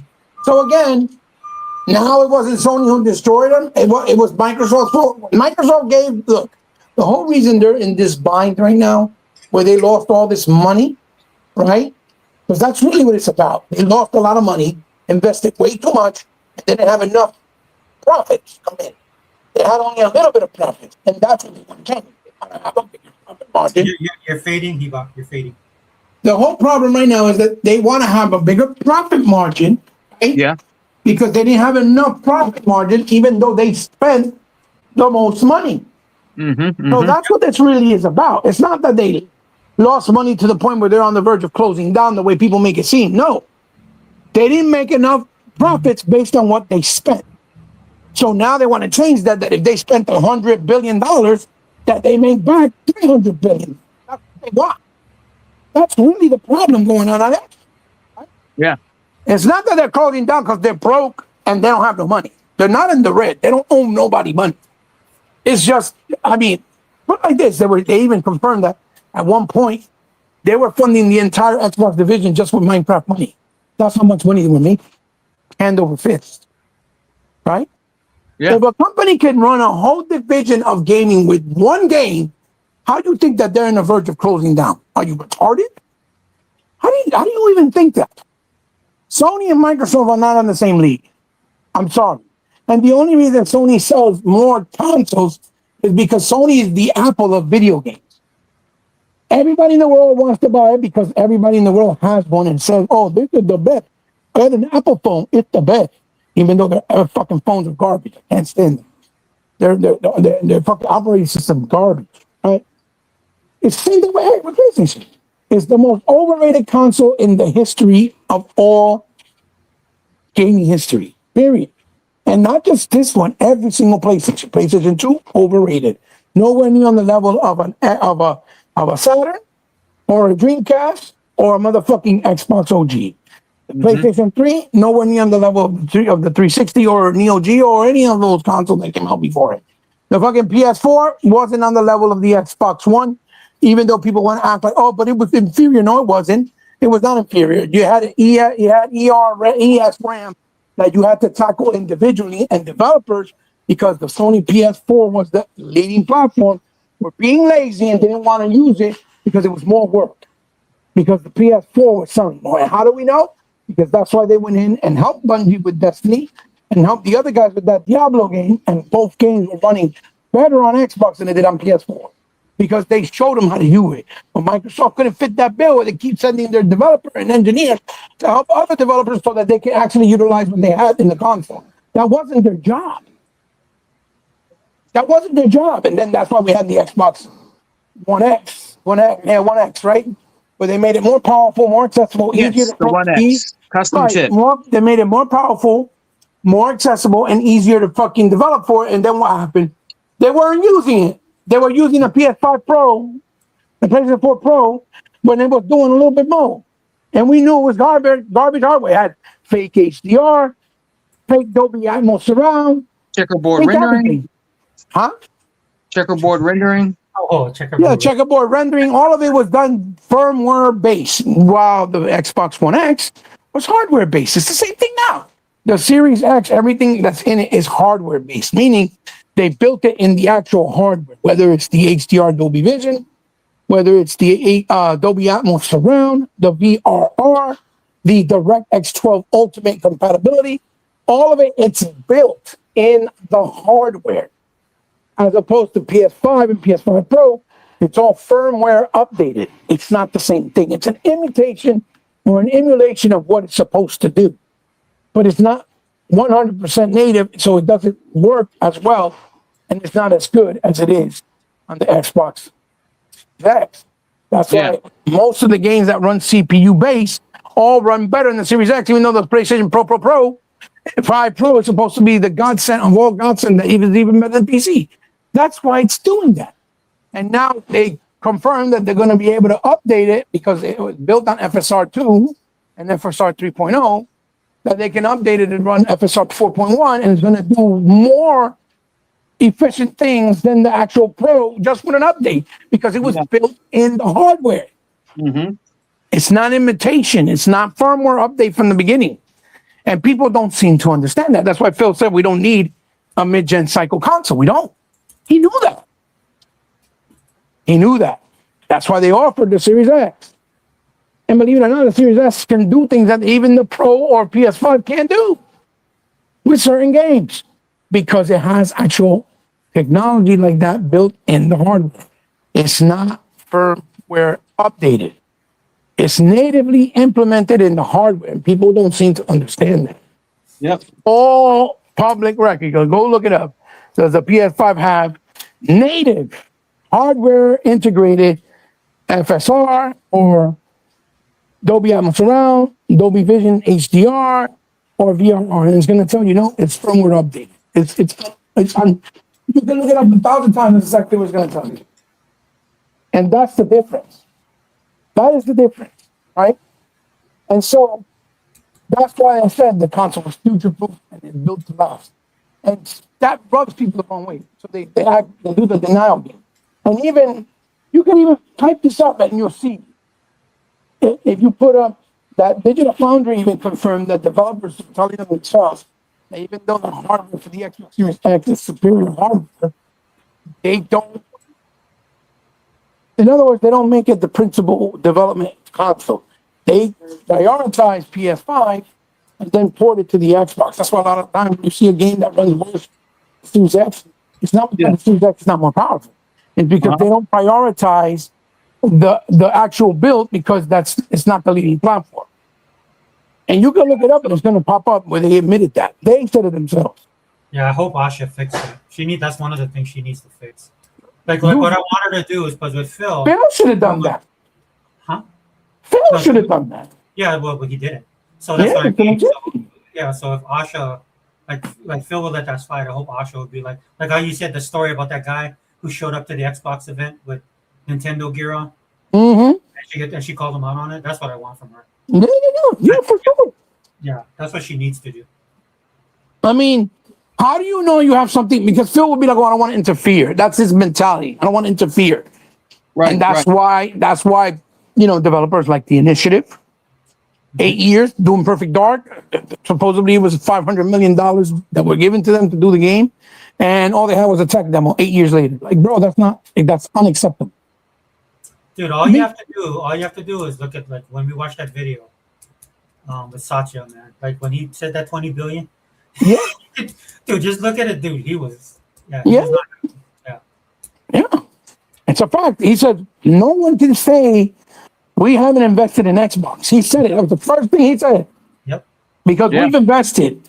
It's just the shortcomings have come from too much liberty to developers and not being harsh enough with No, no, media.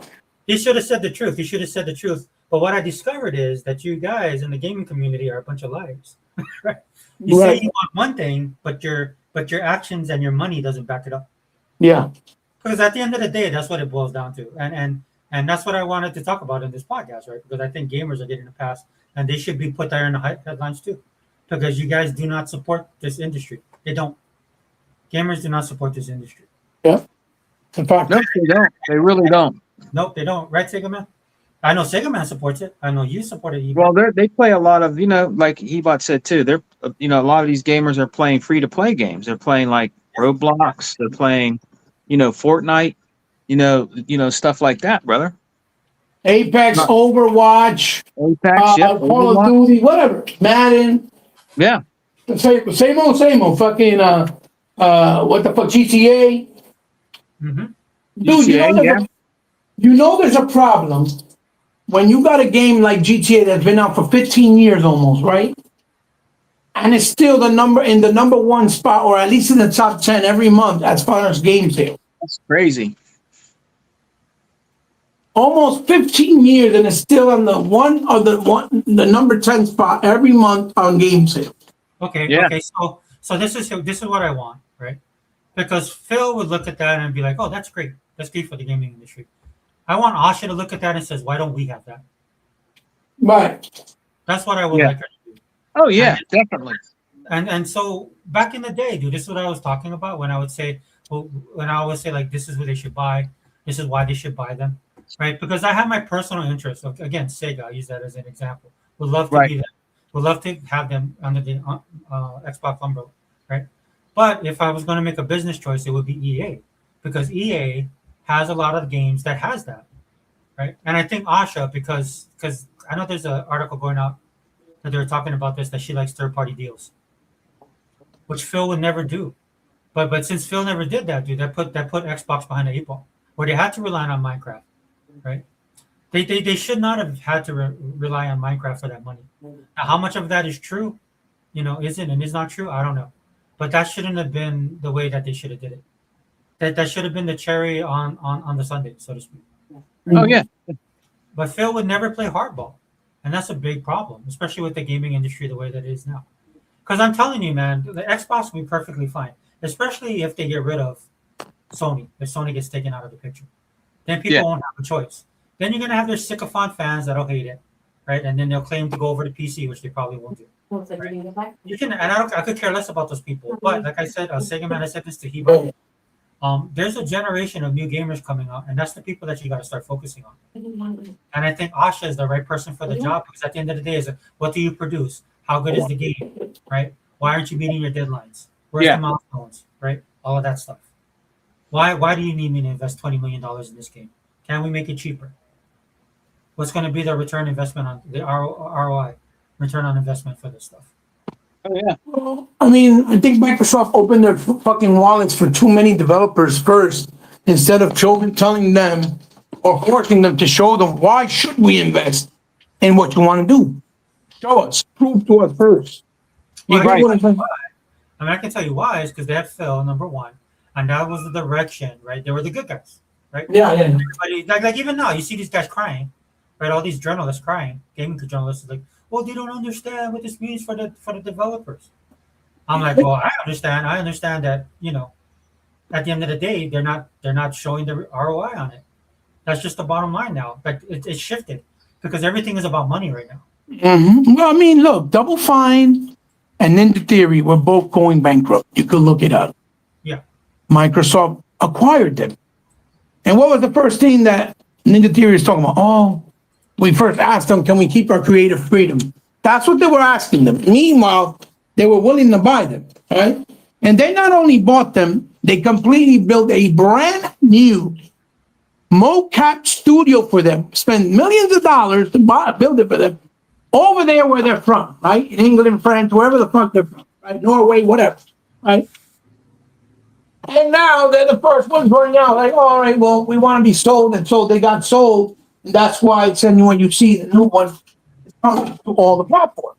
But they also let them keep their IPs, which is another thing that Microsoft should have been doing, like they did with the Xbox One. They didn't leave. They didn't let these guys keep the IP. They were okay. We built IP, and then you can't keep it. Shit, fucking. Sunset Overdrive. That engine was built with Microsoft money, and that's the same engine they're using still. Insomniac to build Marvel's Wolverine and the Spider-Man games. Yeah. Right? They said it themselves. The same way the Control games and the new one coming out from Remedy, all those games are using the Northlight engine that Microsoft helped fund for Remedy for Quantum Break. And mind you, Microsoft built a new engine or paid for the R&D for a new engine for Remedy two times. Yeah. They did it for the engine for Alan Wake 1, which is why it took them so long to bring it out, because they were building a new engine when everybody went out to buy Red Dead Redemption 2. And they did, or Red Dead Redemption 1, I think it was. Then they did it with Quantum Break. They did it twice. And now these developers are independent or publicly traded owned companies and developers and are using those engines to build their other games, making money now with other games. But yet people are saying that it's Microsoft that's hurting this developer. No, the fuck they're not. Microsoft helped everybody. Like they helped Capcom recently just do Path of Exile because Phil said it in the interview that it exists because they paid for it, even though it went multi-plat and even though it was on Game Pass. And guess what Capcom didn't do? Like they do with all their other games. Capcom didn't make a physical version of that game. Did they? I wonder if they talked about it. They didn't make it. They should have, but they did it. But yet every other game they made that they funded, they made sure they made physical. You know what I'm trying to say? Yeah. It's to make it seem like Microsoft is the one, oh no, we don't want you to do physical because it's a play anywhere game. So it could be a play anywhere. You can still do a physical game, a physical copy. Just Right. if you buy a digital, you get the play anywhere. And if you buy a physical, you don't get it. That's it. Yeah. It's so simple. There's no excuses. But they didn't do it. They didn't do it because they didn't fit the bill. Microsoft fit the bill. That's Yeah, right. you go down that list, man. You look at all the people that Microsoft helped, dude, and how they got screwed over. Well, the new Ninja Gaiden 4. You remember they weren't going to make a physical for Xbox? And Yeah, then that's people right. on social media were like, yo, what the fuck? We've always had a physical copy on Xbox. And what happened? They had no choice but to do a physical. Yeah. But it was after people started talking and being loud about it. But they were only going to do a physical for PlayStation. Yeah. And finally, because of everybody talking and letting their voice be heard, they said, okay, we'll do a physical for Xbox. Sorry. And they did it. Right? But if it wasn't for that, they would have never done it. But yet they used Microsoft money to develop the game, publish the game, and bring it out on other consoles. Yep. Do you see what I'm trying to say? Uh-huh. Just like these studios, that the guys who did Machine Games, who did Indiana Jones.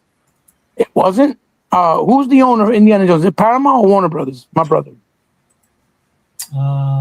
It's Warner Brothers, isn't it? I'm not sure. I want to say Disney too. No, it's Disney. Yeah. Okay. It should be Disney didn't fund Indiana Jones. It was Xbox who funded Indiana Jones. But yet they brought it out, like I said, physical in the disc for PlayStation and Nintendo, but not Xbox. The Xbox version is just, a disc, a code in the disc. Yeah. Those are the things that we're doing that were like, yo, are you motherfuckers okay? Are you smoking? Yo, Phil. Yeah. Oh, you think that your consumers are stupid? Well, which one is it? Right. And this was my problem. I think that they were so far gone by that point. Well, that's what I'm trying to say. I think that's when that rumbling started. A Mhm. little bit before that, but that's when it started growing more and more. I know for me, man, when I watched Halo, when I saw that Halo reveal, Oh, that should pitch me the fuck off. Yeah. Yeah. Oh, yeah. When that nigga opened up his fucking shirt and he had a PlayStation shirt like he was Superman, I wanted to flip. Yeah. And when he said Halo will no longer just be on Xbox, it will be on PlayStation from this point going forward. I'm like, what the fuck? That is the mascot of Xbox.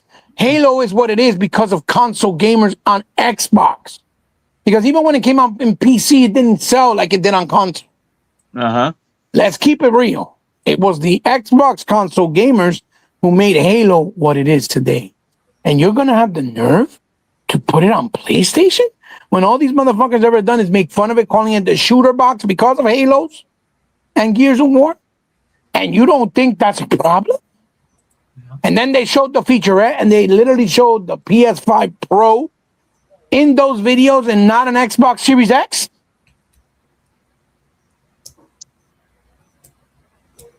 What are you, nuts? Nah, bro. No. Hell no. What they say, that's the straw that broke the camel's back. Yeah, bro. I was like, oh, fuck that. I'm done. I remember, man, I was online and somebody was coming at me because I was like pissed. And then I was like, all right, cool, man. Then you guys, you buy it. Yeah, you guys support. Because I know they're not, right? Did I not tell you guys that I was going to just be on Game Pass? And I said I wasn't going to buy the game no more. The only reason I'm buying games again is because I'll just say we're going back to exclusive. That's what I'm buying. Yeah. And I'm going to hold her to it to see if she keeps her word. If she goes back on her word too, I'll stop buying them. Did you guys see those the people's messages that they were sharing? Like one guy who worked for Xbox, but he hated Xbox. Oh, yeah, that guy from Obsidian that's on Blue Sky, but he's a weirdo. He's one of those extremists. He literally worked for, I think it was Obsidian, was saying that he can't stand the Xbox console, that it was garbage. And he showed that he had every Xbox game they did on a PlayStation. Yeah. And not an Xbox. He had a literal PlayStation in the games that he made and not an Xbox. I was like, and this is why you needed to get fired. Yeah. It's that simple. I don't feel sorry for you. Bye. Sayonara. Fuck you. How you getting paid and working for Xbox, but yet you sucking Sony dick like they're fucking paying your bills? What? Get the fuck out of here. He deserves to be fired. Good. Bye. Good written. Sayonara. What the fuck? You're wilding with that. I think that's the kind of house cleaning she's doing right now. Absolutely. And I hope she yeah. I hope she fires all the covert ops, all the fake people. Do not. Because it's all gonna fall in one and the same, right? You're gonna get that secondary that shrapnel, right? Because it's gonna be people that tend to be that way, probably not the most productive anyway. You know? So you kill two birds with one stone. Is what I'm trying to say.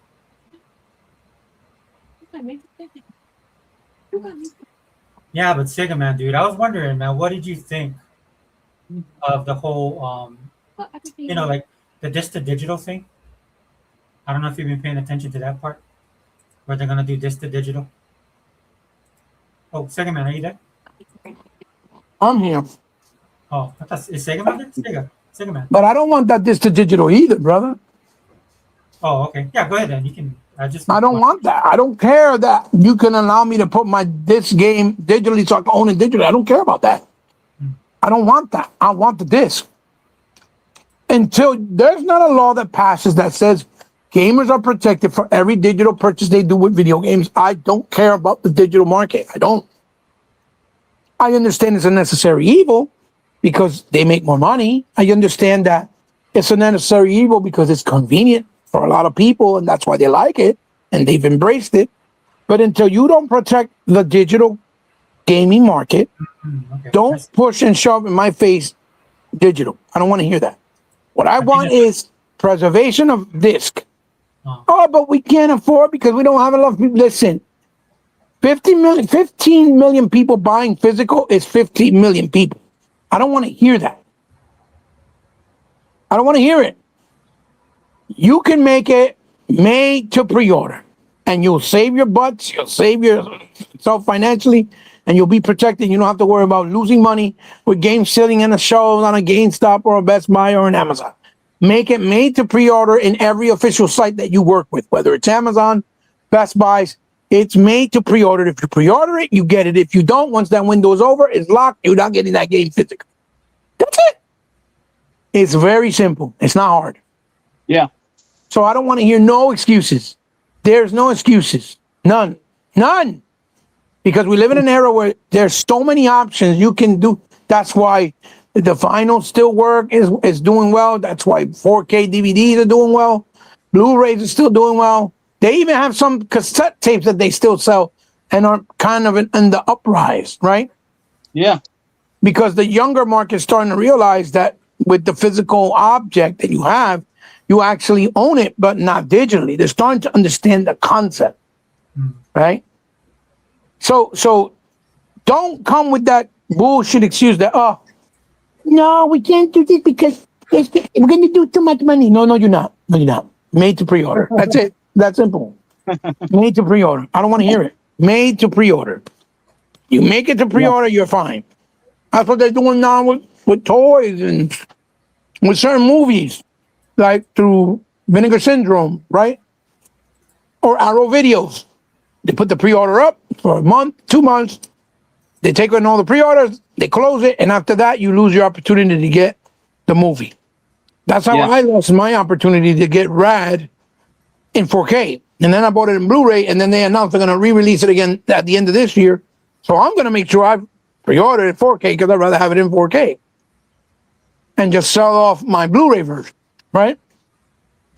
But again, like I said, that's why when people say, "Oh no," but I understand. Look, both Microsoft, Sony, and even Nintendo, they see the market. They see that most people buy digitally because there's too many casuals now in the gaming space, right? Mm-hmm. I walked into a GameStop the other day to buy a figure. It was 2 days ago, and there was this really cute white girl, probably 27, maybe 25. Uh-huh. And the Nintendo Switch section, she was looking at it, trying to talk about, I was like, wow, decisions. Like, yeah, man, I got to figure out what games I can buy for the Switch 2 and what I can play because I don't know what's good and what's not. What does that tell you? Right. What does that tell you? Right there, the first thing I thought about this is why you see all these people on YouTube doing videos that they're streaming games because they think it's going to make them money. So they're trying to capitalize on what's out there, but they don't really care about the culture. They don't understand the culture. They're not really entwined with the culture. Yeah. And this is why these games are not selling in the way they so amount of time and an amount of quantity that they're supposed to, because these people are only following whatever's popular. So when you tell them, "So what you're getting?" "I'm getting the new Pokemon game or the new Yu-Gi-Oh game or the new Curve game or the popular." Whoa, you're botting, brother. Whatever's popular is what they're basically picking up. They're not picking up great games just because they read and they see it and they saw gameplay of it and they're interested. No. I want to buy the new, the next big thing because this is what's popular. So I can stream it, make money on YouTube, or get a following. You know what I mean? Yeah. And that's the problem. We are no longer the dominant market. The casual market is the dominant market. So if you want to cater to the old school market, you have to do it a specific way in order to continue to keep those consumers and not have to worry about losing them long term. Yeah. But you have to do it strategically in a different way. I really don't care about this to digital. I really don't. I don't want to hear nothing about digital until you tell me you will never lose the license or you can sue us or the developer for taking it away from you. When I hear those words, then I'll go full digital and not care. Until then, no. Not happening. I guess I'm going to be on my Xbox Series X for a long time. Yeah. Because I'm not going to do it. I'm not. And I know I'm just one person. But I think I speak for all the people in the physical realm if they heard what I had to say or what I am saying. I think they will all agree with me. And I think they will all wholeheartedly back me up and say, I'm with Hebot, 100%. Because I think they would. No, that's what I'm saying. I'm not because I'm trying to act like I'm like some messiah. No, because they're in the same shoes as me. And they're going to feel the same way that I feel. You know what I'm saying? Yeah. You don't spend $100 on a game so that you don't own the motherfucker. Are you crazy? Now, if I buy a digital game that's independent, that's like $15, that's digital, I'm not gonna feel so worried about it because it's $15. And even then, it's the principle. Like, nah, B, don't you take. Look, I'll say it again in case you guys forgot and don't remember me saying it. I bought Crossfire X. It had 2 campaigns. I bought both of them. Each Yep. one cost me, I think, it was 25 or 35. I don't remember. I remember. Both campaigns were solid, very good, but they were reliant on the internet. And as soon as they took it off and turned the game off, I lost both campaigns. I did not have an option on a disc, and I did not have an option to play it offline. That is bullshit. I lost my money in those campaigns. I could never go back and play them, even though they were good, solid campaigns. And I did a video on my channel playing it, showing the game. I can never play it again. It's a lost memory because they did not let me keep a license for those games. Once I saw that, I was 100% convinced, no, this is a dangerous route. And I'm telling you, mark my words, if we go down this route with every single company and talking about, oh, no, digital for the future without protection, gaming will crash, gaming will die. Not going to matter if we have 100 quadrillion PCs out there for those people like VG Fight School. It's not going to happen. PC is not going to save gaming. It's not strong enough. It's the market of consoles that dominate, whether there's more PCs out there or not. It's the console market that dominates. Once that console market is gone, there is no more gaming. It's over. It's over. I'm telling you, it's going to be over. Yeah. Then they're going to have to start from scratch all over again. I believe you, brother. 100%. So we can. Not too worried about it. Yeah, this is true. This is true. Sorry for my arrogance, my love. Sorry. You know what I'm saying, though? Yeah. Where's Second Server at? How you? He's there. It's just he likes hearing me talk, so he stays quiet. He does that shit to me all the time.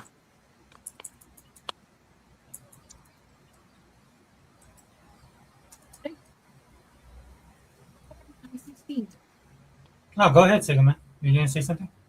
No. He's asking you, what are your thoughts on it? I thought you went away. That's all. No, I'm just listening. I mean, I don't. You guys know I do both physical and Plus, he's asking you, what are your thoughts on what I said? That's what he said. Well, I know we talked about it earlier, Sega Man, and you were gonna say something. So No, I have to agree with Hebot. A lot of things I really affiliate with is what Hebot said, and like I told you before, there's a couple of other videos he just did. You really listen to him, man. He's really preaching, bro. I mean, it's just true, man. And he's right about that. Like he said, I don't think PC gaming. I don't think it's going to save gaming. You know what I mean? I really don't, brother. You know what I mean? Some gamers are not going to migrate and just buy PC. That's not happening. Nah. Nope, that isn't going to happen. Reasons, right? There's specific reasons why people play PC and why people play on console. Mm-hmm. Yeah. Yep. And I know that's what people think, but they keep saying it. Oh, we're going to go to full PC. Watch. It's not going to happen. Porter Rock said that 15,000 years ago, and he's still playing PlayStation. I mean, he don't even play. He doesn't even play. That boy's all talk. He doesn't even play. Go look at his fucking account. Digital is the future. NBA. Do you mean MBG, Chuckster? Yeah, not NBA, brother. What are you talking about? MBG. MBG. Oh, is that what you meant, Chuckster? Well, at least MBG is being honest and keeping it real. I'm saying Tony is fucking us over and that's it. It's fucked up. But it's literally their fault. Yeah, he's the problem. It's literally their fault because they were the ones saying exclusives. Don't put it on PC because they were just worrying about it being on Xbox. Yeah. And now, like I said, how is Sony supposed to recover the cost of the areas they're cutting off? Yeah.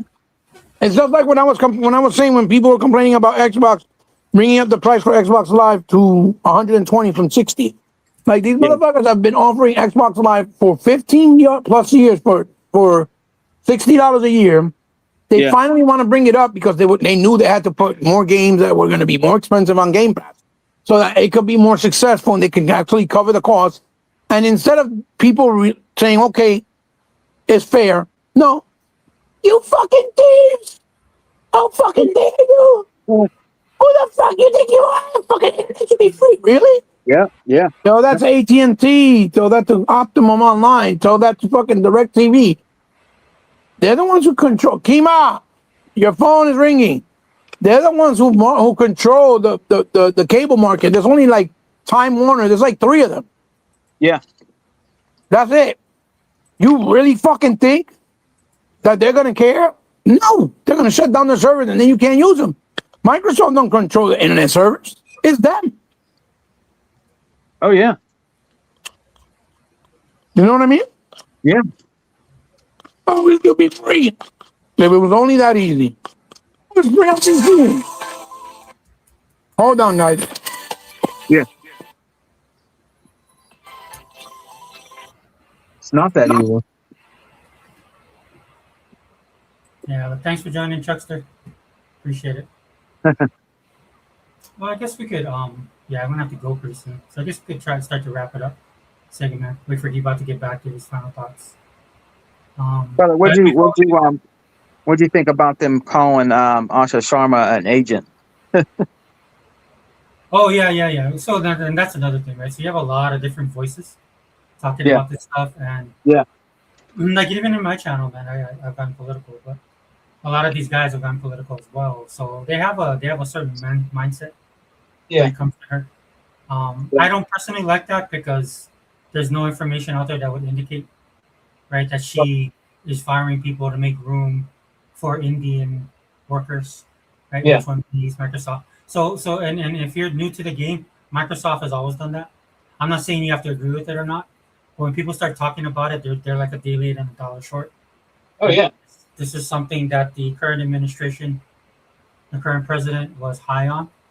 Yeah. When it came to, and this has been studied ad nauseum, right? So, of course, you know, if your focus is not on the politics of it, right, naturally you'll just react, right? And again, I'm not saying it's good. What I'm telling you guys is there's corporations that do this all the time. So if this bothers you, then you need to step outside of your comfort zone and get involved on the level, right? But I don't think that's the case, Sega Man. A lot of these guys just parrot what other people are telling them. Oh yeah, brother. I agree. This is what irritated me. You know how I feel about DEI. But on the flip side of that, dude, all the hate that South of Midnight was getting because it was affiliated right with DEI. At the end of the day, we play the game, and the game is awesome. So why would you deny yourself the experience of playing the game? And I know this because comic books were the same way. There's a lot of people that come into these spaces, but they have things that are more important to them than actual gaming. Yeah. So for me, like them saying that, and then it looks like it was false because somebody at Microsoft came out to debunk that storyline. Because they were saying like she's an agent for India. Yeah. That she's helping, and if I look at, and then the person came out and said something like, let me see if I can find it. Said something like, oh no, she's American born. Yeah. Yeah, I actually should have pulled that article because it'd be worth talking about. But it's unfortunate that it's like that. To answer your question, it's unfortunate. Oh yeah, brother. That's how gaming is now, you know. Yeah. And it's that way because of the Xbox tax. People hate Xbox so much that they'll believe anything. Yeah. I know. Always going to hate it. Always going to hate it, brother. They always try to move the goalposts. You know that. Yeah. They always try to move the goalposts. Yeah, and again, if it comes out that that's what Microsoft is doing, then welcome to the party. Right. Because they're not the only company doing this. This is something that's actually it's a pretty big issue. On a geopolitical stuff. So this isn't something that I would just throw away line just because you're doing a podcast and you're trying to get views and clicks, or you just hate Xbox. You know what I'm saying? Yeah. Yeah, that's what I've really noticed about a lot of people that I follow. Right? Yep. Like people should just stay in their lane. Like there's some people I follow, they're really good at what they talk about because that's where their passion is. That's where their heart is. And brother Sega Forever, a lot of those guys, I'm calling them out. A lot of those guys are trash. Ball-headed trash gaming. He's another one. All he Yeah. does is just follow what everybody else is doing.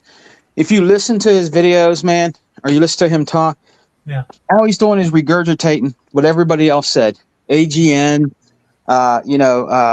Porter Rock, whoever's out there hating, Black Bond, whoever. All he's doing is regurgitating what they said and trying to just put it in his own word. He's another fake dumbass that don't know what he's talking about. You know what I mean? Coming out here, he just looks like a freaking moron. If you listen to that dude, bro, he's just so fake. Him and Dreamcast Lies, all those guys are just garbage. They're the ones that are actually trying to ruin Xbox, and gaming in general. That's all they do. That's all they do is just talk bullshit and trash. You know what I mean? They're the ones that are making things toxic, in gaming. You know what I mean? Yeah. A lot of those guys, man. Like at Vault Gaming, I can't stand that dude, bro. Yeah, I don't watch him, but I like when Mr. makes in front of these guys. He's very funny when he makes in front of these guys. You know what I mean? And like he's just he's calling them out. He's calling them out. They don't like it, but he's calling them out, man. You know what I mean? It's all money grab to them, and it's a shame. It's a shame that Brother Sega Forever. For these guys, I understand what they're doing because they have a YouTube channel and that's what they want to do. But it's not. It's all about money. It's not even about gaming. It's about how much money they can make off making in front of Xbox. Xbox is dead. It's the end for Xbox. How many times does Dreamcast Live say it's definitely dead? Yeah, Xbox is definitely dead. Like that's all they say all the time, brother. You know what I mean? Yeah. And it makes you laugh because it's comical. How many times have Xbox died, brother? Oh yeah. How many times has Xbox died? Seriously, I'm like, you guys are ridiculous. You're just comical. You're nothing but entertainment. You're like fiction. You're just entertainment because you don't know what you're talking about. You know what I mean? No, but that's the sad part. Especially, brother, when we heard, it was the best part that I'll say for the summer for me, brother Sega Forever, is when Asha Sharma came out and did that mic drop and said that Gears of War is exclusive. Oh yeah. And then they trying to come out and say that she was lying about that. Oh, I don't believe that. I don't believe that. She's lying. She's just saying that. I'm like, are you serious right now, bro? Mm-hmm. Are you really serious right now? You're in that much of denial. It's not coming to PlayStation. If you want to play it, you're either going to have to buy an Xbox or you're going to have to buy a PC or you're not playing it.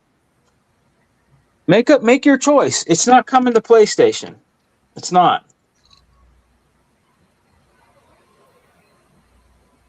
I mean, what else can they do, in a way? That's what I'm saying, bro. What else? You're right. What else can they do? They get mad and upset. Look, they didn't even. There was a test. Remember we were talking a while back about how those games went over to PlayStation to see how they would do, and Reloaded did horrible. They didn't buy that game. So why are you bitching and moaning, complaining about the new game coming over? The only reason why you're bitching, moaning, complaining about it not coming over is because you can make in front of it and then make in front of people that like Xbox. That's the only reason why you're upset about it. You have nothing to make in front of, again, to get more views, to make more money on your dumbass channels. You know what I mean? That's what that was about.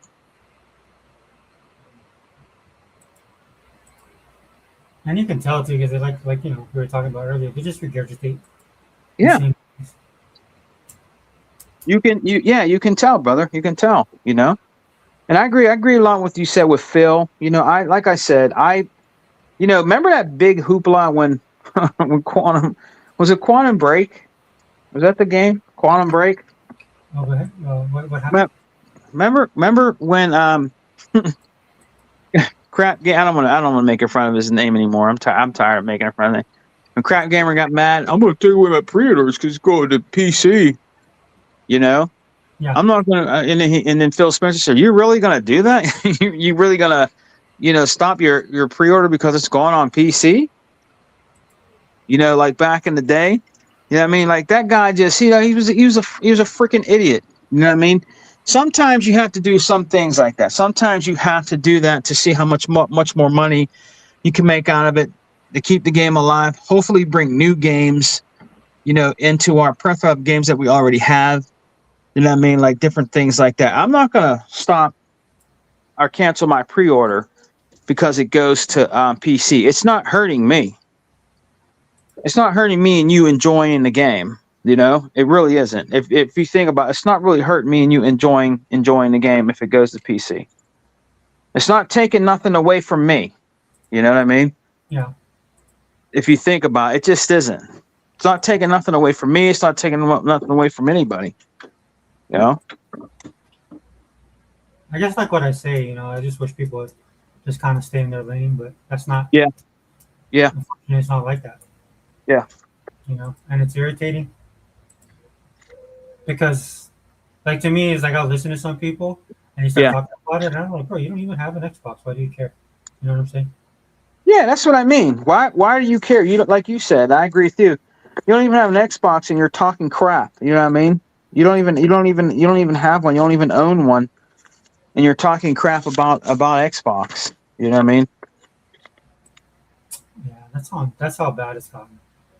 Actually, them doing that, you're not doing nothing. This is what they don't understand. You doing it, you're actually doing us a favor by doing that, because you're making people just want to go out and try Xbox more. The more you hate, the more attention it gets. Mm-hmm. And then you got people in their comment sections challenging them now. Oh, what are you talking about? Game Pass is good. Why you always bashing it? Why always bashing Xbox and Game Pass? You can hear them you can see them in their chat,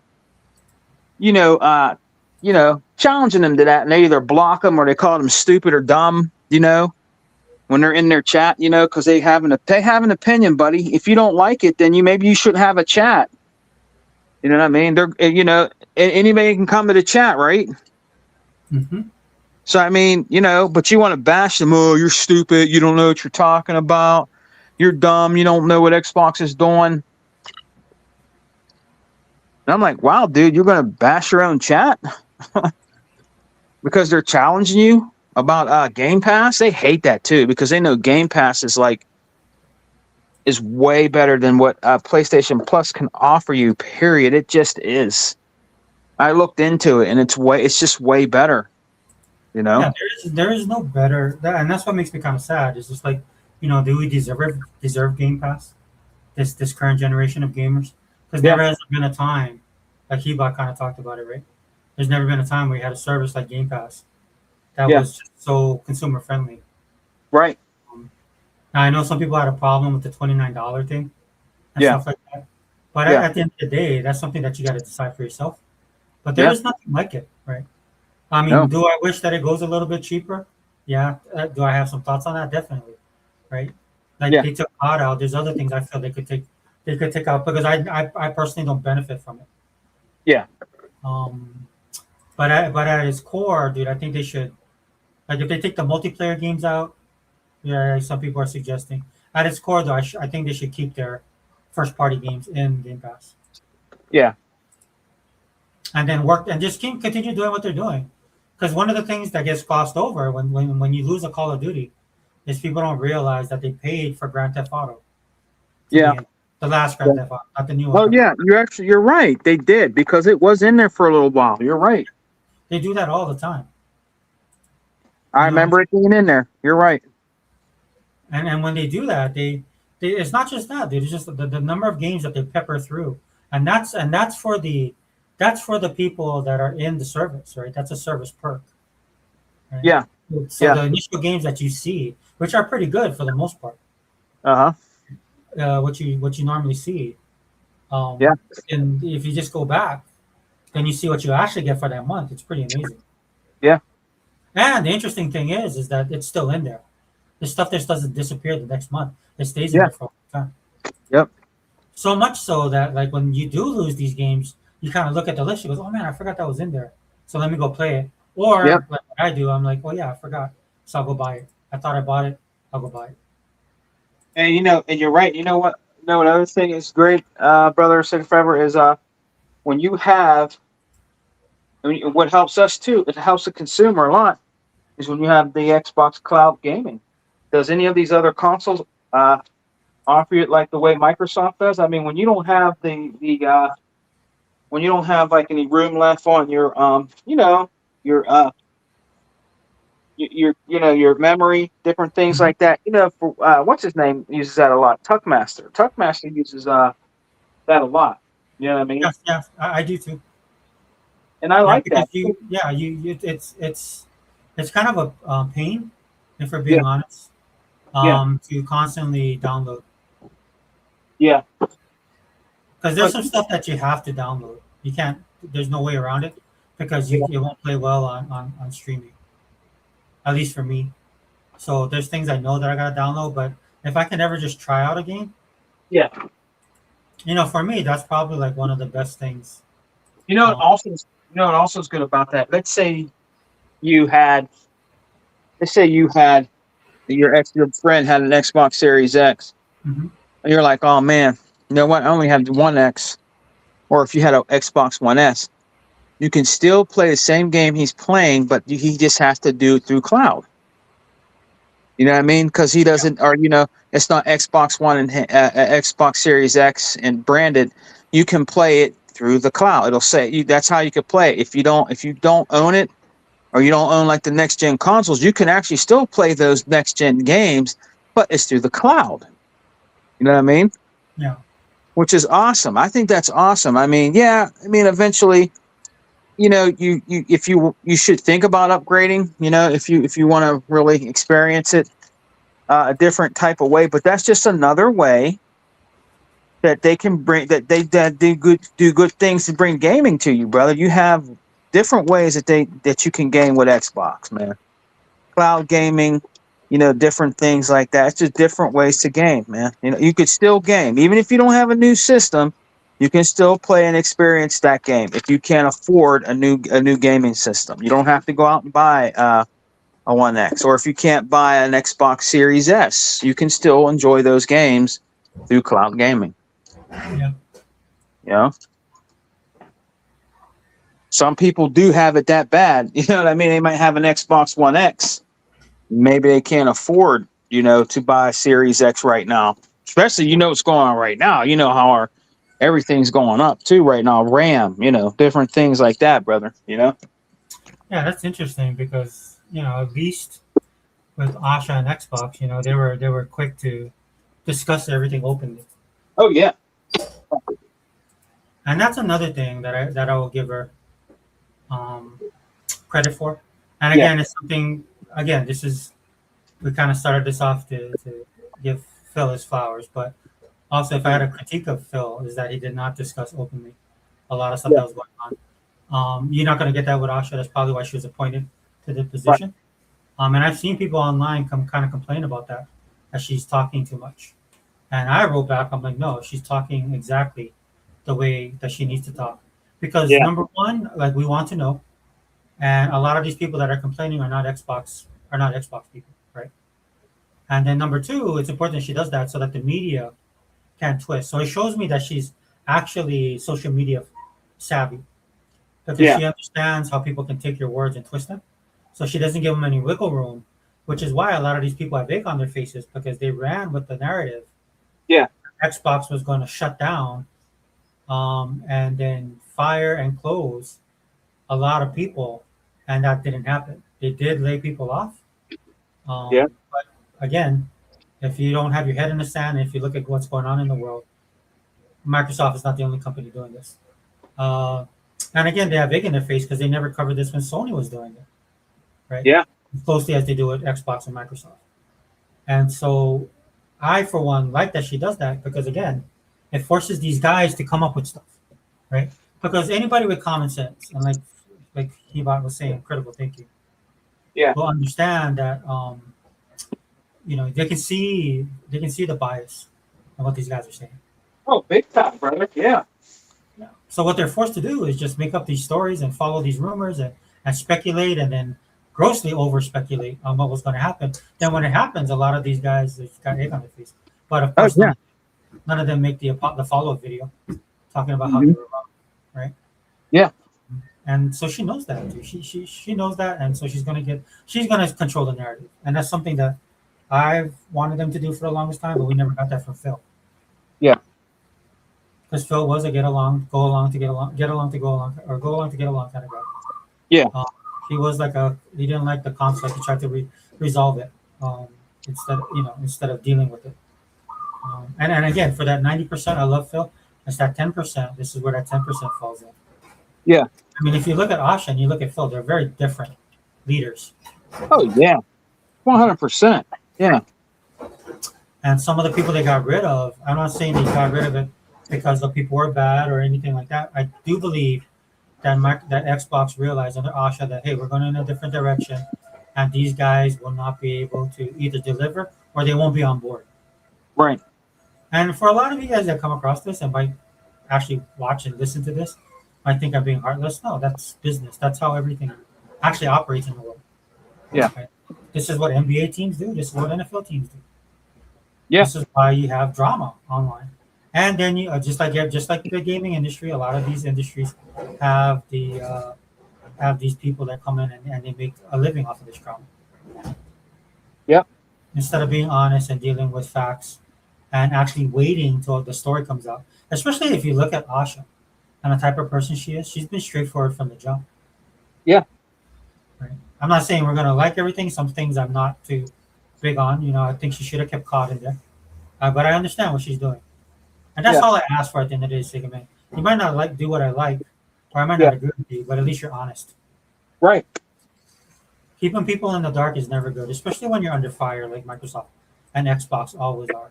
You know. Yeah. These Sony dudes out here crying and whining about their company, and Hebot was right. These guys, you know what? Sony doesn't have. See, the thing is, and you know this, brother Sega, forever. Mm-hmm. Sony will never, ever have the money that Microsoft has. Yeah. Microsoft can afford to keep Xbox around for years. They have the money. They can keep Xbox around. Sony cannot afford to keep PlayStation around. It's just a fact. I'm sorry, it is. There's no way that they can keep that around, bro. Not like Microsoft can keep Xbox around. They don't have the money like Microsoft. They just don't. Well, and that's why the hate is so vitriolic, right?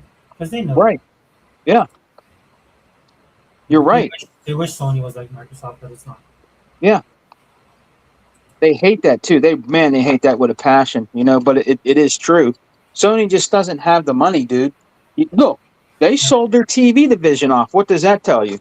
Yeah, that's right up there with getting rid of physical discs. Yeah. If you guys want to lie to yourselves, fine, do it. I don't care. Yeah, really. Yeah. I mean, you're right. You guys want to lie to yourself? Be my guest, be in denial about everything. But in reality, me and you both know it, that Sony is in trouble. This is the reason why they're going digital also. Yeah. They are in trouble, dude. They can't afford to survive like Xbox. I mean, Microsoft, and they just can't. Nintendo, they know, a lot of people, Nintendo, they have a way of doing things, and I think they know how to survive. Their fan base is always going to just, honestly, whatever they put out, they're going to buy. You might as well say, But I think there's going to come a time, though, brother Sega Forever, where Nintendo might end up getting that same backlash. With all these Marios, they keep bringing out, they're bringing out remakes too. They keep making remakes, of Zelda and Mario and everything, stuff like that, man, and charging full price. But then again, they're another company. They're fans of a company that's put up with it for so long. Yeah. The only company that's ever done anything about this is Xbox, right? Yeah. Backwards compatibility. Yep. But that's what I said earlier. It's unfortunate that Microsoft was the ones that came up with that. Yeah. If it was anybody else, it would have been the best thing ever. Yep. And people did celebrate it, right? But that didn't last long because of the Xbox tax. Yeah. So. Brother Sega Forever, I have to agree with you 100%. I think you're right. Yeah. I think you're right, man. I have to agree with you on that, man. that's what really bothers me the most about Phil's time at Xbox. He did so many things, Yeah. majority of it good, majority of it great that he'll never get credit for Yeah. because people will not allow him to get that credit. Oh yeah. Compatibility was under him. Bringing back some of the older titles was under him. Game Yeah. Pass, the Yep. acquisitions, Yep. um, uh, the most powerful console, listening to the fans, the events that they put together, the money that they Yep. spent, right? All of that, and unfortunately, and this is why I would always talk about them going scorched earth, because to me, I knew it wasn't enough. Because to me, I knew that even though he did that in good faith, the community he was trying to reach out to Yeah. didn't share his same idealistic Yeah. endeavors, ideas. Yep. So at the end of the day, I look at that and I'm like, you know what, dude, I feel bad for him, right? Because what's happening now, like we talked about earlier, is that he's the scapegoat right now for everything. Yeah. And I'm not saying some of that's not warranted, right? I mean, I think he should have been sterner, a little bit more tougher, reeled these people in because they did spend a lot of money. Right. But again, I do point to people that this is what you guys asked for, so that's why they did it. And also, the economy changed, and the politics of the world changed, which affects a lot of the stuff. I mean, it's not just affecting gaming; it's affecting everything. Your energy bills, right? Yep. Right. With a lot of this stuff that's going on with the data centers, a lot of these states are pushing back now. They don't want data centers because they did not realize initially how much that would affect their own personal costs. Yeah. Right. Yeah. You spend like 3 decades on green energy, which was not green energy to me was a cult, right? Yeah. And so now you're dealing with the brunt of that. It's a perfect storm, right? It's kind of like what's happening in gaming right now with the Sony guys. It's a perfect storm. Oh They yeah. turned a blind eye. They bashed Xbox. They did a lot of stuff that right now is coming back to haunt them. And if they go under, I'm totally fine with that. And you know what? That can very possibly happen, bro. Like seriously, that can very possibly happen right now. It's just I don't know, dude. They're in trouble, man. You know, Yeah. they are. They're in trouble. That's why they're trying to do what they're doing, trying to cut off the fat. They're trying to find ways to keep. The only thing keeping Sony honestly alive is PlayStation. It's nothing else.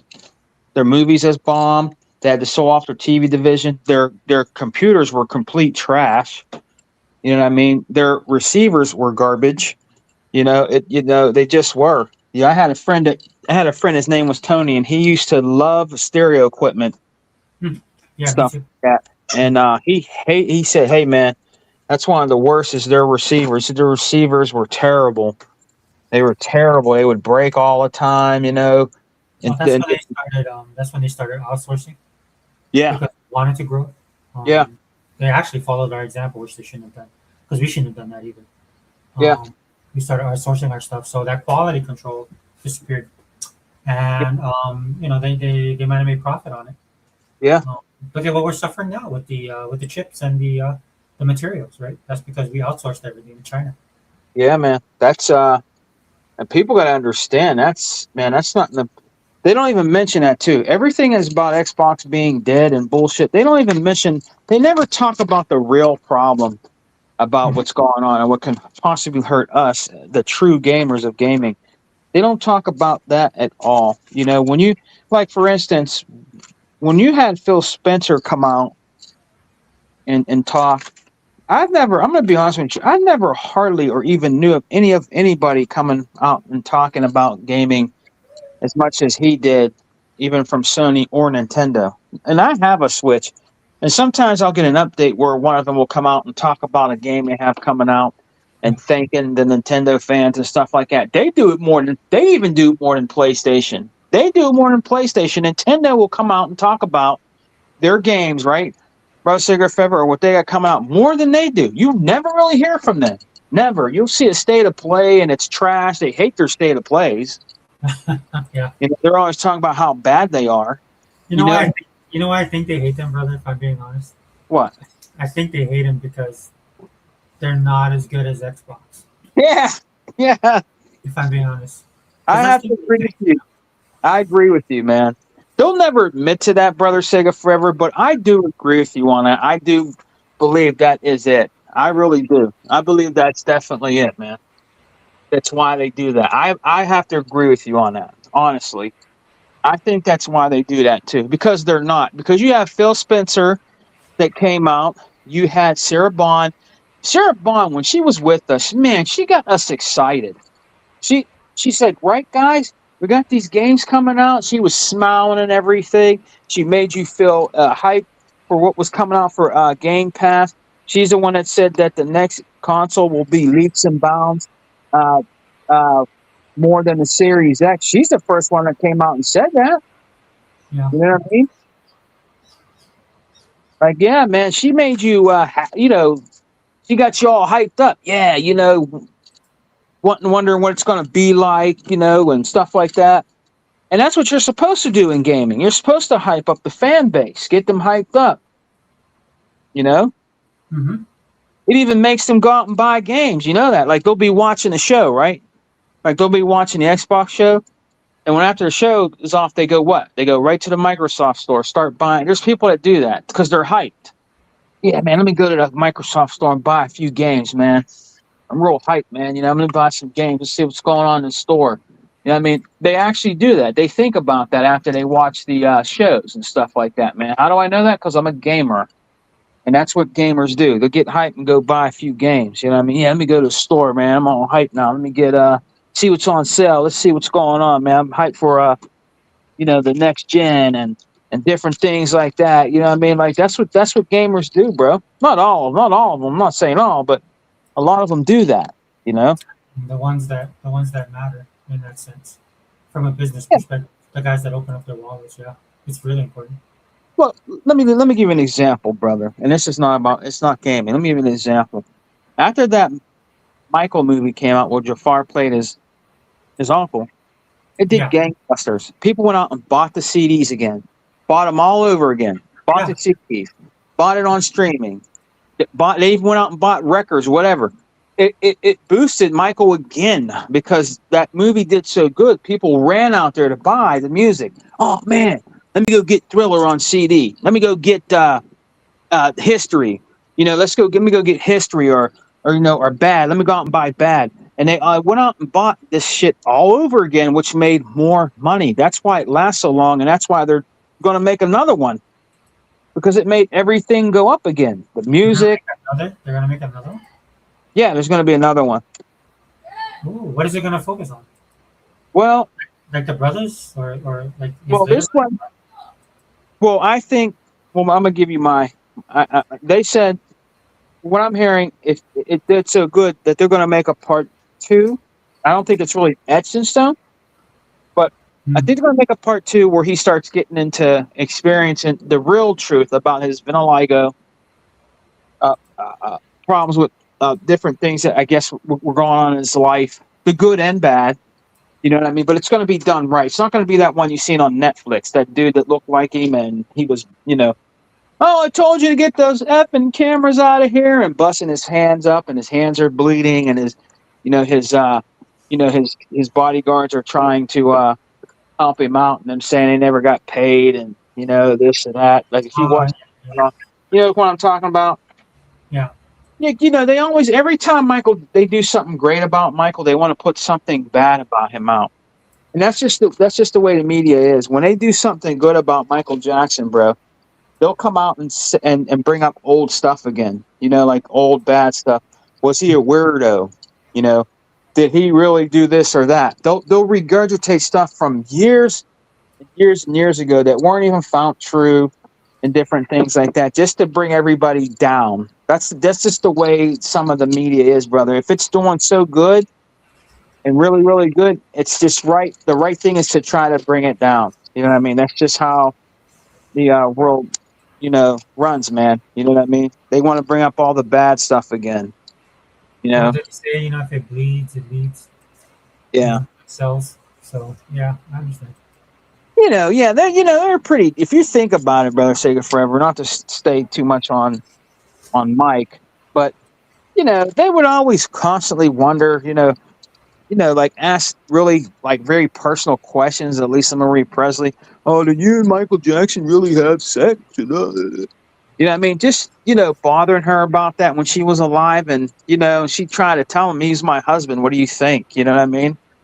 I don't have to lie about my husband, me and my husband being intimate. You know what I mean? Well, You know? that's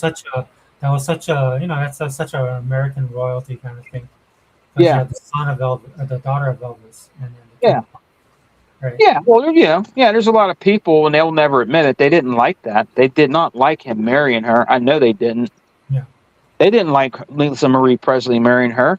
Hell no. They didn't like that at all. They didn't. They're not going to come out and say it because they don't want to look like they're racist or anything like that. You know what I mean?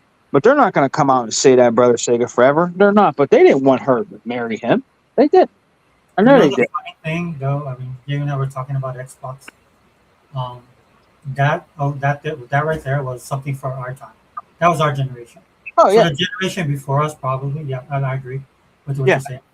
yeah. But it was our generation that was the difference, right? Oh yeah, Because we looked at things differently and we experienced things differently. yeah. Yeah. We did. So I mean, that's what I look at. That's what I'm looking at right now with Yeah, gaming. It's like the newer generation, right? The guys that are coming up, like my daughter. When I look at my daughter, the stuff that they do, the things that they're into, you know. yeah, yeah. Your daughters, like you always use them as good examples when you do videos or when you talk about something like gaming, the games that they're in, the games that they like to do, or the games they're in, different things like that. You know what I mean? You always use them as examples when it comes to different with gaming. It's just like my son, brother. Mm-hmm. He. I think AJ. I think he still plays his Series S, but he plays his. He built his own little PC. Oh yeah, yeah. My son too. Yeah. Yeah, he's really good at that, and your son too.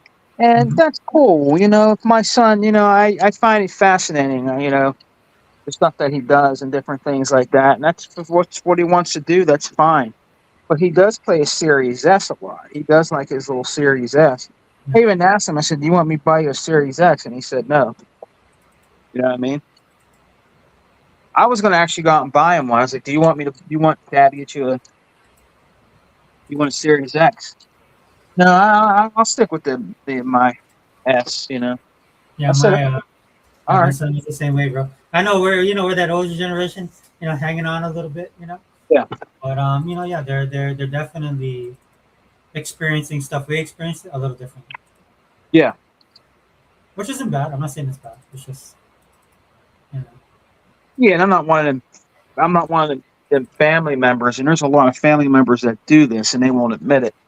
I'm not out there telling my son, yeah, you need to play Xbox Oh yeah, because that's yeah. what we do. If you want a PlayStation, I'll get you a PlayStation. I'm not like that. Whatever my son or my daughter likes, I'm going to get it for them. I don't care. Yeah. I play Xbox, but that doesn't mean I'm going to make my son. If he doesn't want to play Xbox and he likes PlayStation, I'm going to buy him a PlayStation. You know what I mean? Or if he likes Nintendo, I'm going to get him a Nintendo Switch or whatever. You know what I mean? Vice versa. You know? That's why sometimes I'm able to talk about this stuff because my kids have it. I Yeah. might not have it, but they do. Yeah. Yeah, same Like thing. Okay.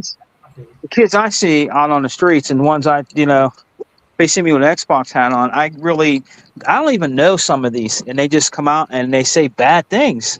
They'll say bad things to me, seriously, because I have an Xbox hat on our shirt. Mm-hmm. Yeah, Xbox. That's what they say, dude. I went to a GameStop one time, right? Mm-hmm. This kid, I'm walking past him. I'm not even thinking about it. And he's like, Xbox. I'm like, yeah, Xbox. you know? Mm-hmm. Yeah, he's like looking at me all weird. You Xbox? I'm like, yeah, Xbox. It's a great system, man. It's awesome. What about PlayStation? I said, oh, hey, if you like That shit PlayStation, sucks. That's what you said.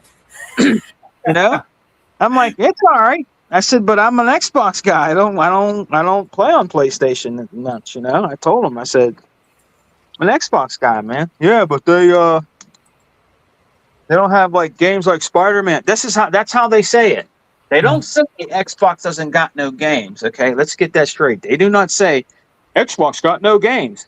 They'll say but they don't have games like Spider-Man or God of War. I'm like, yeah, we got Halo and we got Gears of War, Forza, I mean, Sea of Thieves, that's games we like, Oh yeah, Gears of War is cool, but like that's how they talk. That's how kids talk, When they say that to me, I just tell them, well, we got Gears of War. I mean, that's like, that's to me, that's better than a few games you have on your PlayStation. So, you might feel different, but I think Gears of War is better than God of War.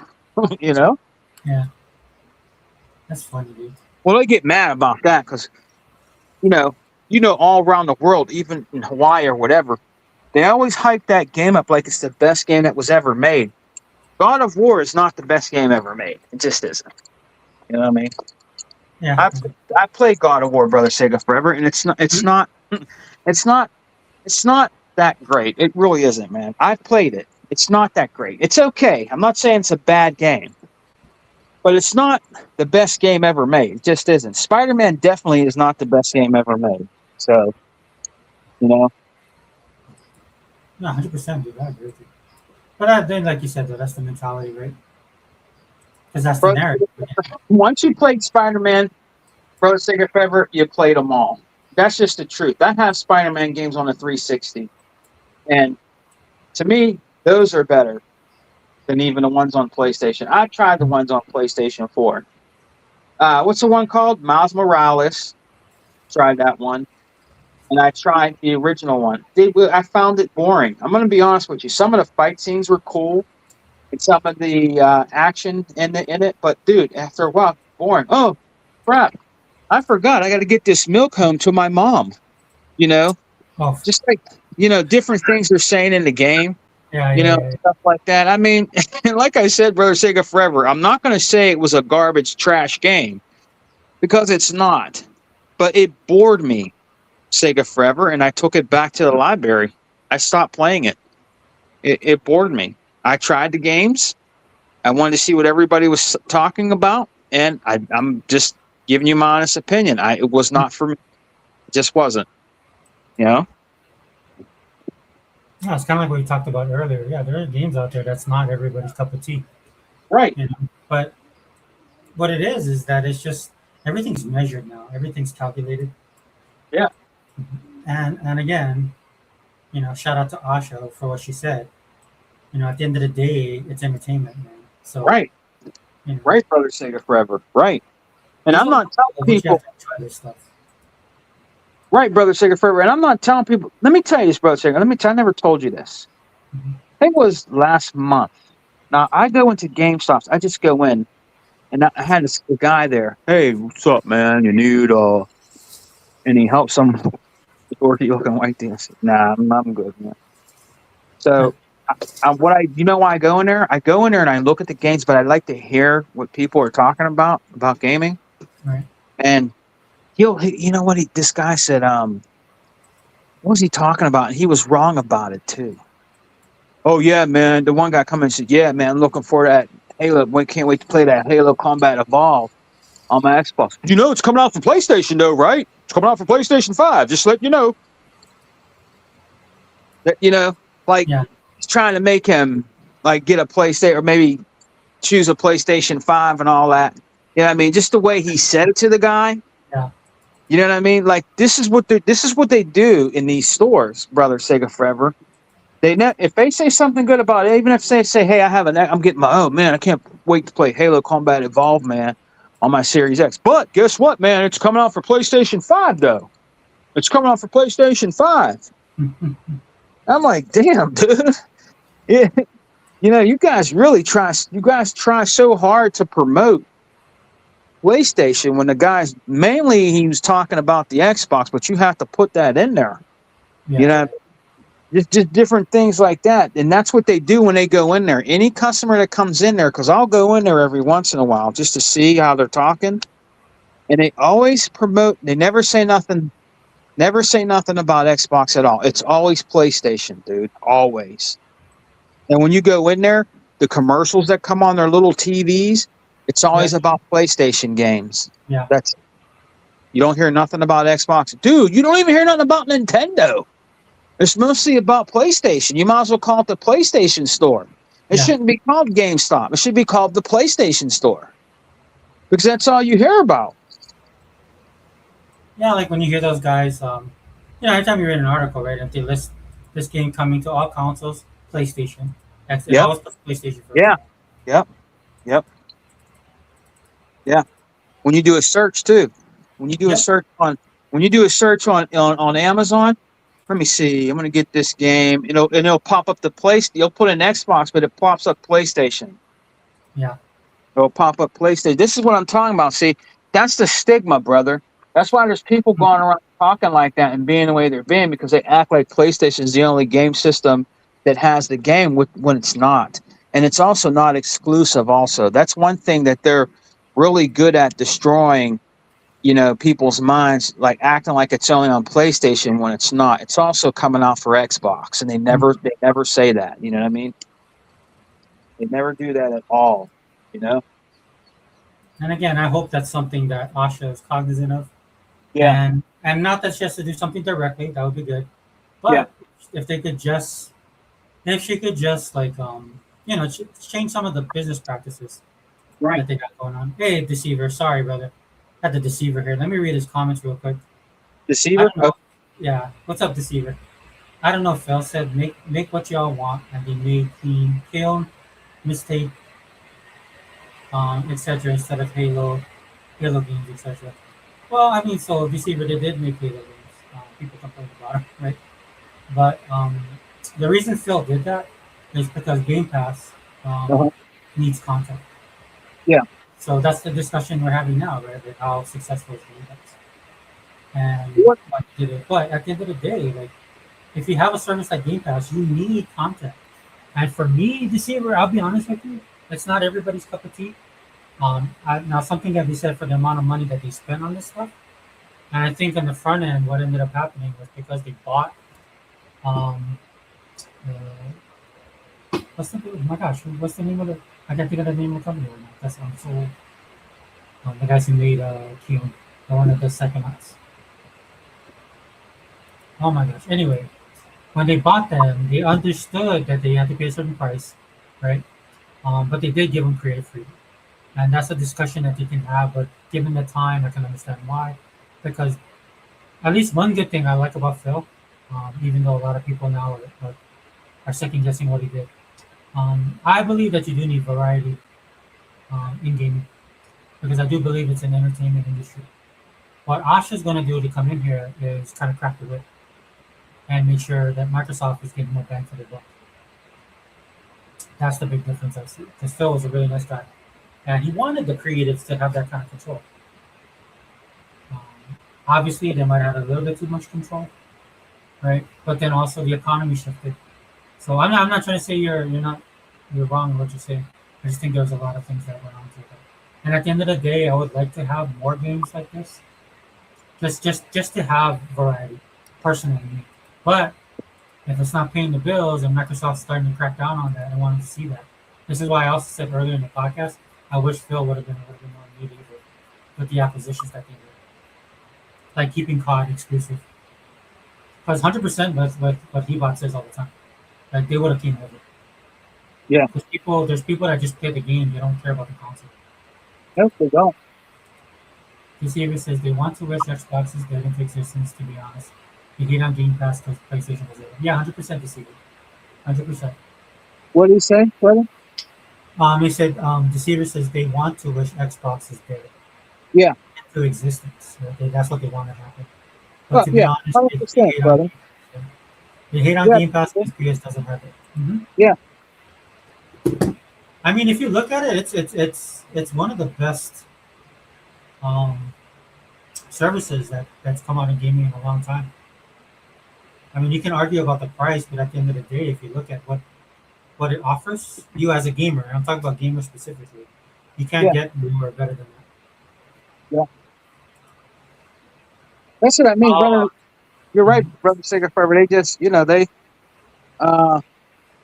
I think some of these guys are starting to come around, when it comes to Xbox and Game Pass, and and things like that. Because me and you and he bought and people like Brother Unlimited Productions and E-Rock, we've been preaching this stuff for a long time.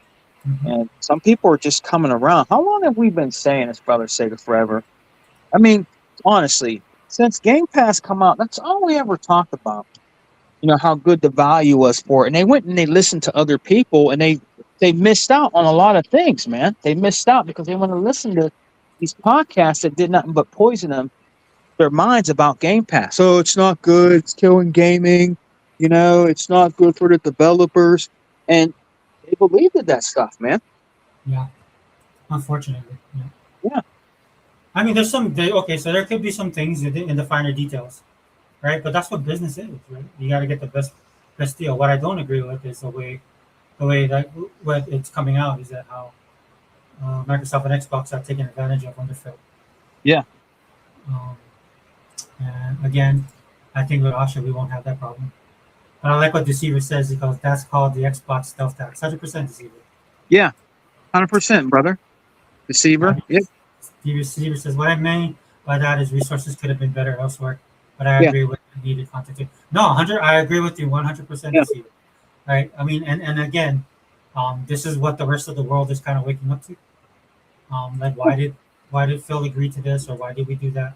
For Yeah. example, Path of the Goddess is an awesome game that Xbox paid for Capcom to do, and Right. it looks like but instead of keeping that exclusive to Xbox, they allowed Capcom to put it on other consoles, and I think maybe that's something that Capcom worked out with Phil, and I think with Asha. And I could be wrong. It just depends, right? But I think she'll be a little bit more hardcore about that. Is like she'll probably tell the developer, "No, we're paying for this, so we want it for our Right. console." Right? That's why she started pulling everything back. I honestly believe Sega Man um, that she did try to pull back all her titles Yeah. from PlayStation. And if she would have been able to do that, that would have been, I mean, that would have killed a lot of this momentum that's going on with all the hate in the gaming media and all the influencers out there that hate Xbox. And she could have pulled that back because that would have been a nail in the coffin saying, or that would have put the stamp down saying that no, I'm here. This is what we're gonna do. This is the direction we're moving. Even though she did say that, and I don't, she hasn't Yeah. given me reason to believe that she has it. Right? Well, And brother, she's the type of person that likes to put it all out there, and I yeah. believe that she would Yeah. have done that if she could have. Brother Sigafur, I'm with you. I think that Asha Sharma is that tough cookie, brother. I think she's going to. Yeah, She has to do what she has to do. Listen, people understand. If you want Xbox to stay around too, okay, because me and Brother Sega Forever and people like he bought us, we're not saying that Xbox does everything great because they don't. There's stuff that they don't that they do that we don't like too. We're not saying everything is great and that's gravy because it's not. But Arsha Sharma is going. I think she's going to really clean up, and I think she's going to succeed. I really do. I think she's going to succeed with it, and I don't think after she's done, I think Xbox will be in a pretty good place, and I think it'll still be able to sit up above water. I think she's going to do something that's going to really help and benefit us as consumers and gamers, hmm, and Xbox in general for Xbox to stay around. I really think she can pull that off, man. yeah, and at the end of the day, I think that's what they need. To Yeah, be honest, if you say that. yeah, And I understand, like, I mean, she doesn't have the connections, like Hibot said earlier, yeah, to some of these people, so she can come in as their boss. yeah, You know, when I got promoted, when I was in the Navy, I got promoted, and I had to take over some duties. But even though I was a junior enlisted, I went up to a little, like an LPO, right? And so what ended up happening was like some of my friends, though, they were like giving me a hard time, you know what I mean? yeah. So, it was an eye opener, right? Asha won't have that problem, right? It's like, and I think that's gonna serve them a lot better. I know some of those guys, especially being creators, won't like it, but at the end of the day, man, they want to see performance. They want to Yeah, see results, right? And I can't blame them. I can't blame Xbox for that because again, Phil did it the nice guy way, and it just hasn't worked out. yeah, Right? Like we all know this now, and it's not something that's that's probably the only negative out of Phil. right? But it is who he is, and it helped get Xbox to a certain point. With Asha coming in, it'll take us to the next, Yeah. to the next stop at least, and get us over the hill. I think she can do it, man. I really do. I think she can do it. Like, one thing that really, really made me happy, I'm going to be honest with you, that really made me happy about her. I know that Gears. Yeah. And that other game was exclusive again. That's great. That's So I great. know you're like me. Every once in a while, I'll just pop in that short video. Yeah. With the reveal, I'll watch the whole reveal and then watch the message at the end that Asha gives. Yeah. Yeah, I'll do that, dude, because that's what it's about. Dude. That's all we want. You know what I'm saying? Yeah. I mean, that's great, man. I mean, that they're doing that. And then they said more's to come. It's going to be exclusive again. Then you got these idiots out here that just don't believe her. I'm like, how can you not believe somebody that's head of Xbox and you're just coming out here saying that it's not true, that she's lying? Really? You really look stupid on your little podcast or your little, channel saying that when this is somebody that actually is running Xbox and you're up for, oh, it's not true. She's lying. It's still coming to PlayStation. No, it's not. No, it's not. Your sources are wrong. They don't know what they're talking about. If she says it's not coming, you're not getting it. You know? Yep. Yeah, she's I don't think she'll have the same issues that Phil had. Yeah. People believing Oh yeah. about believing her when she says something. Right. And again, that's important. I think that's really important because it doesn't give people any type of way to twist her, any type of way to twist her words. You know what's funny about those? Let me tell you. You know what's really funny about them, dude? Is I made a video. Okay, I was live, and I said Xbox guy. I said Xbox brothers. When they get the game, Mhm. here's the War Reloaded. I told them whip their ass. I did. I said whip their ass. I know they're not going to beat us when it comes like to playing shooter games because we're the kings of that. And I said the Xbox guys are going to whip your ass up and down the street. You know what I mean? And they did too. They did. They were no match for us, dude. When it came to that first split, you know. Yeah. I'm watching a good movie, brother. Jaleel White. It's called 5th of July. Jaleel White. Oh, that's my boy, man. Yeah, man. Family Matters. Yeah. What you have on, brother? What you showing here? You know what time it is, man. Show Yeah. Oh. Oh, if we can. Oh no. See, this is what happens. Yes. Brother Sega Forever. I pre-ordered that at Best Buy, man. Oh no, dude, it's not gonna play. Playing. Look at that, man. It's beautiful. Oh, let's go. Hey, hold on. We gotta do this. You try different? Okay. Let's just go.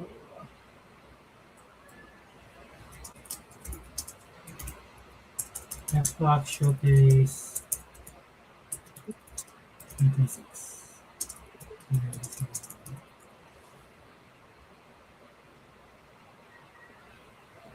There we go.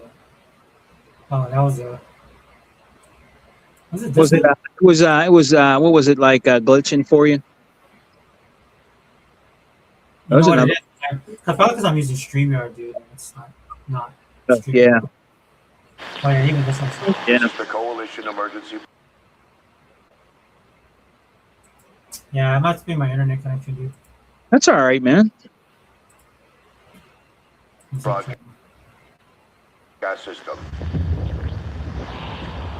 There are reports of figure multiple we go out on tremors this causing one. minor damage across Kelowna. Yeah. Cool, brother. Stay sharp. Don't let them surround you. It looks really good. There should be more guns in the trunk. Yes, it does. And the campaign is supposedly pretty long too.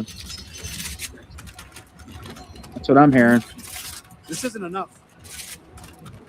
We should still head to the police station. We're gonna have more firepower there. Right. It's only gonna take place in this city. It's right? about 2 Or is blocks it up gonna ahead. go all over? I think it might go out a little bit. ripped into pieces! Get inside, now!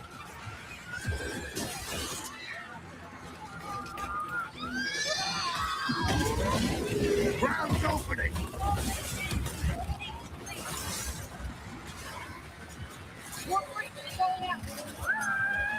This is why the people that hate Xbox is so vitriolic towards the system and the game. What's that, brother? This is why you see a lot of the vitriol and hate for Xbox, because they have games like this. Yeah. But look at that. Look at that. It's phenomenal. Yeah. It's just phenomenal, brother.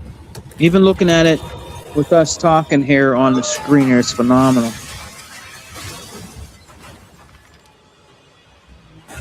You see that? What I'm hoping for is that Xbox is going to go back to 2013, like the best parts of the last 13 years. I want Xbox to Let's get moving. revisit those times and then bring it back into 2013. Let me see what I can do. And so one of the things I want them to do is bring back the entertainment stuff that they were going to do. And it looks like that's what they did. More tremors. Full train. Because it'd be worth having a Gears of War movie. Yeah. Or even a television show. You know, Fallout crew, I think they do it. Even Halo to some extent did. Yeah. Target surface. Open fire! Yeah. This is what excited about the Clifford's instance. When it makes Gears of War 1. These are goddamn breach points. How you were saying earlier about Michael, you know, the movie. Yeah. Reload it. That could be it. That's the kind of thing you can get from a Gears movie. Because the brand is already strong, the fan base is strong. What you need to get a new. You need to forget about a lot of these people that grew up on That gear PlayStation. said they're stuck If in they the come over, they KFC. come over. But if you need Which way? is you need It's on the other side of those fresh blood. apartments. You need new Is that blood. thing carved as a shortcut? Because we ain't yeah. getting any younger, brother. Through here.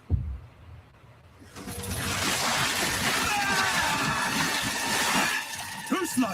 So introduce these games, these characters, these universes to a new generation of gamers. Not in the modern way they've been trying to do it, in what it is. At its best. Nice shot. Oh, where the hell did you lot come from? We heard your distress call. Well, you saved my ass. But we need to make ourselves scarce. These fuckers keep pouring in every few minutes. Look at that glow, man. They nailed it. Right on schedule. You guys here? Yeah. Who are you? Where's your squad? The destruction is We wish to protect some survivors nearby. I was about to get back as I wanted to hit.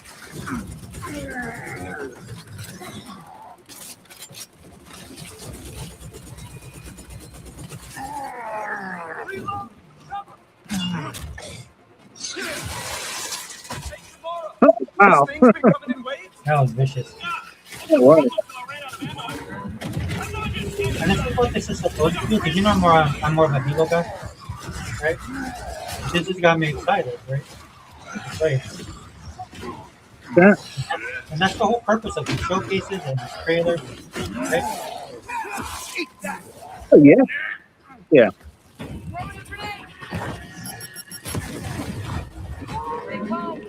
This is how you generate the buzz that you need. Get rid of all that BS narrative that's out there, Yeah. and Xbox will be ready to roll. You already have the content, dude. You can't deny the content across the board. You know, brother, I think after this aired, Anyone see him? my Xbox Contact front! There's no end to these freaks. being Well, I'm losing you, brother. I think it's the feet.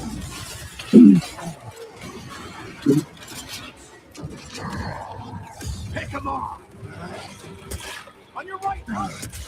I got it. Oh, this is messed up. jammed. Damn it!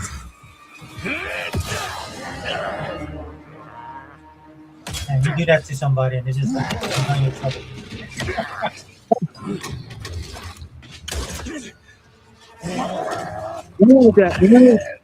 What's his?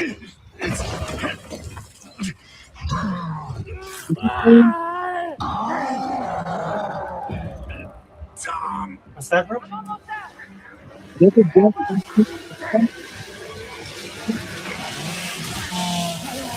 Oh, sorry, but that can't be.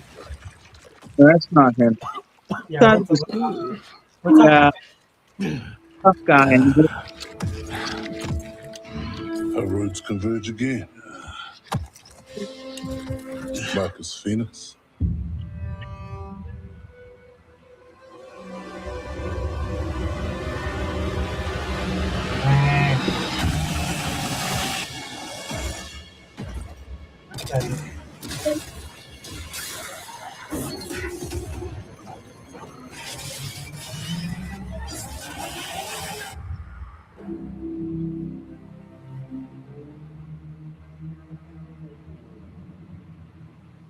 October 6th. That's like right around the corner.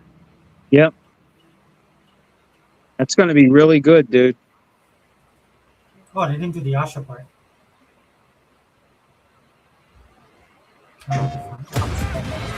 That's the best part about it. Oh, look at that.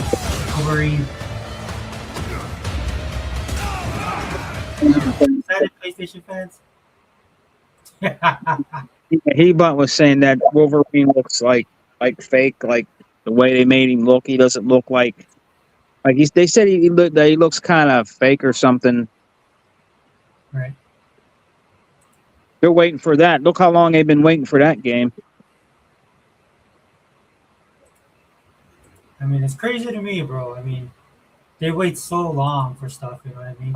And then they have to call to talk about what Xbox has. I know, right? Yeah.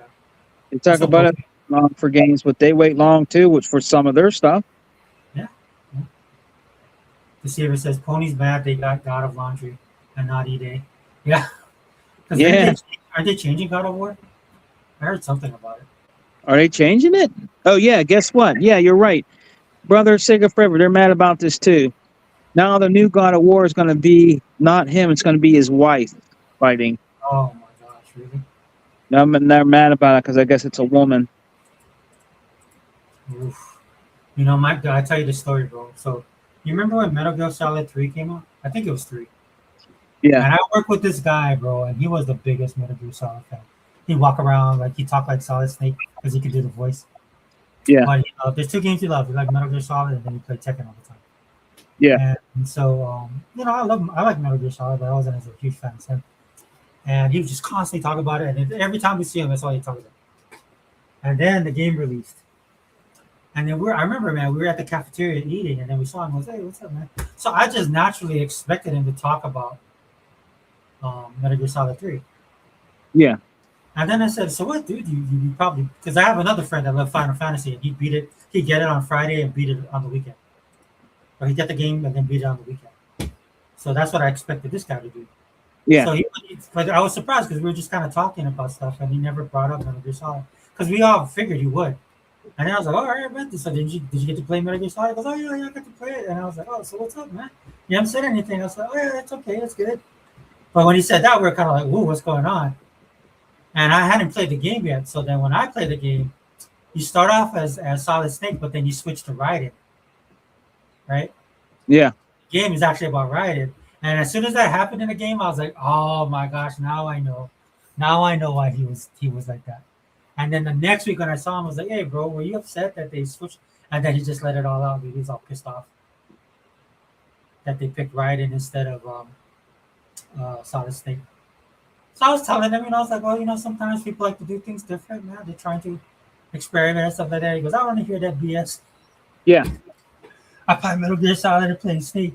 And I was like, oh, all right. That's what I think about when I saw that. Like, I saw a little snippet about that. And that popped into my mind with my friend because he was a hardcore Metal Gear Solid, So anybody besides Solid Snake, dude, he's like, he ain't having it. Right. And see, so the PlayStation guys are like that too. You know what I'm saying? They act like the Xbox guys are psychotic.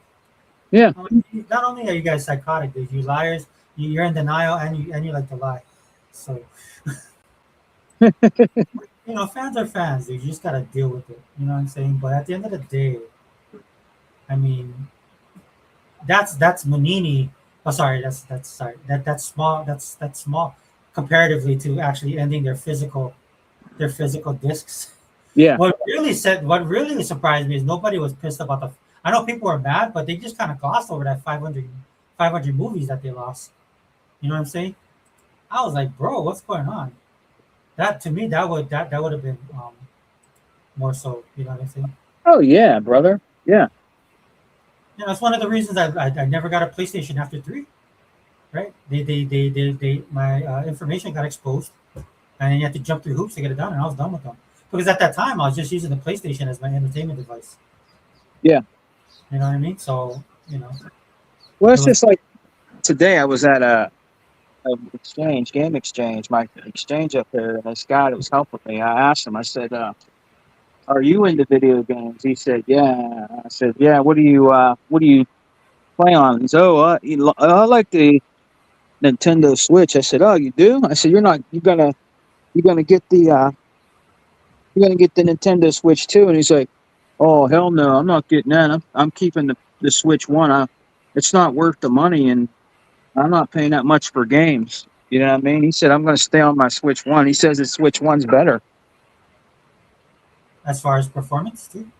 Yeah, and he said because it has a lot more games on it than the Switch Two, Yeah, yeah. It is.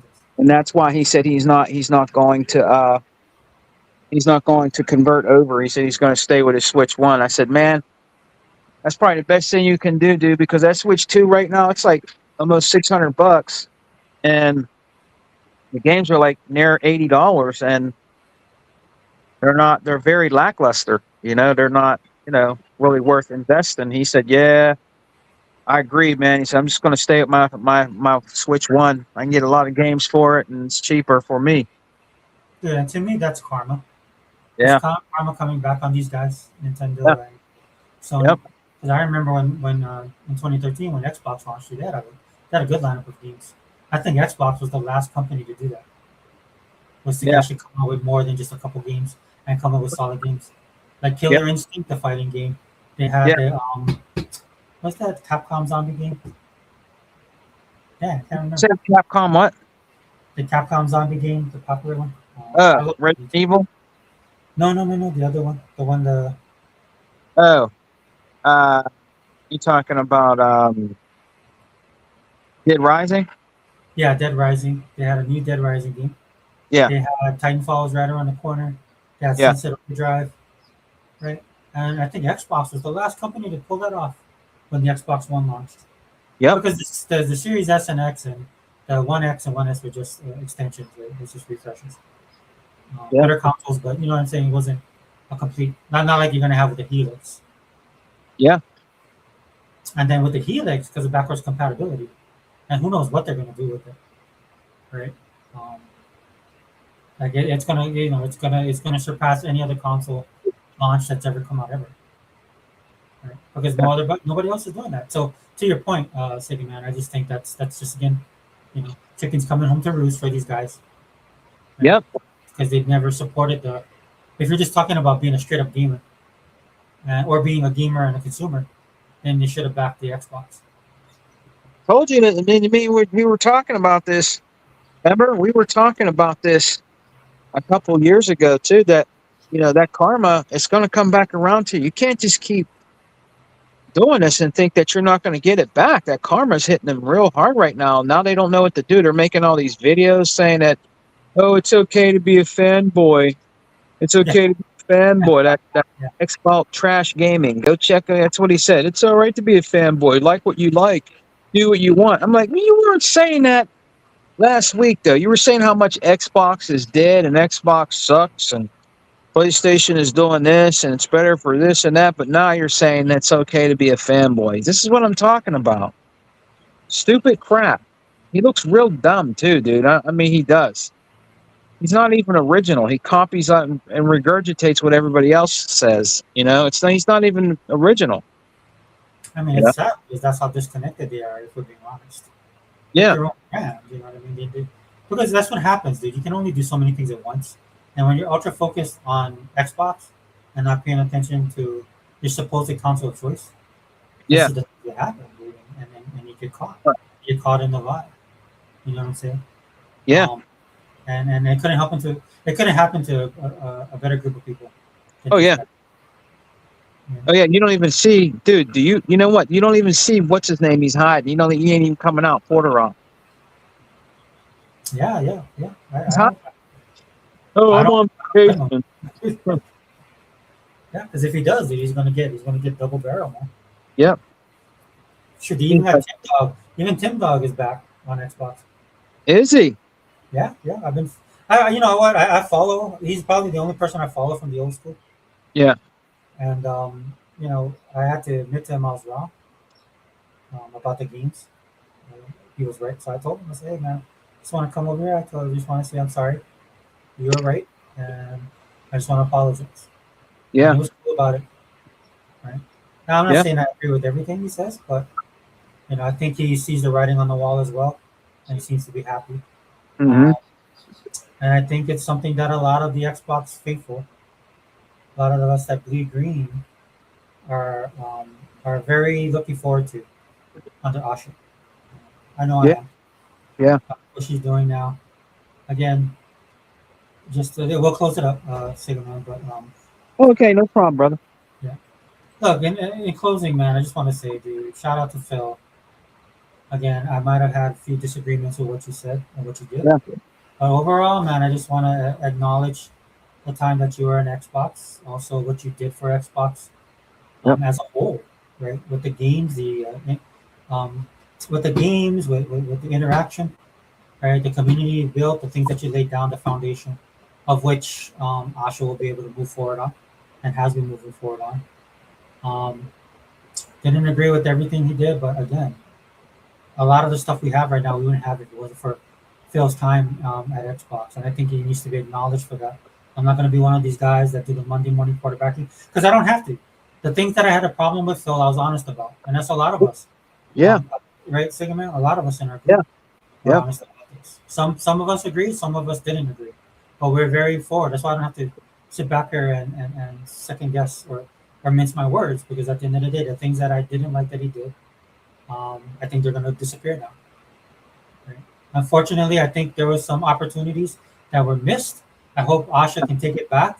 Again, I want her. I would like her to see. I would like to see her and Xbox team now go back and look at what worked between 2013 up until now, and take those missed opportunities that we didn't have, like making things more exclusive, like being a little bit more cutthroat and medieval when it comes to the business practices of how they get games, keeping all of these studios in line. Our third party deals, dude. I think our third party deals we gotta be a little more heavy handed. And if these people don't want it and they walk away, no harm, no foul, in my opinion. Right.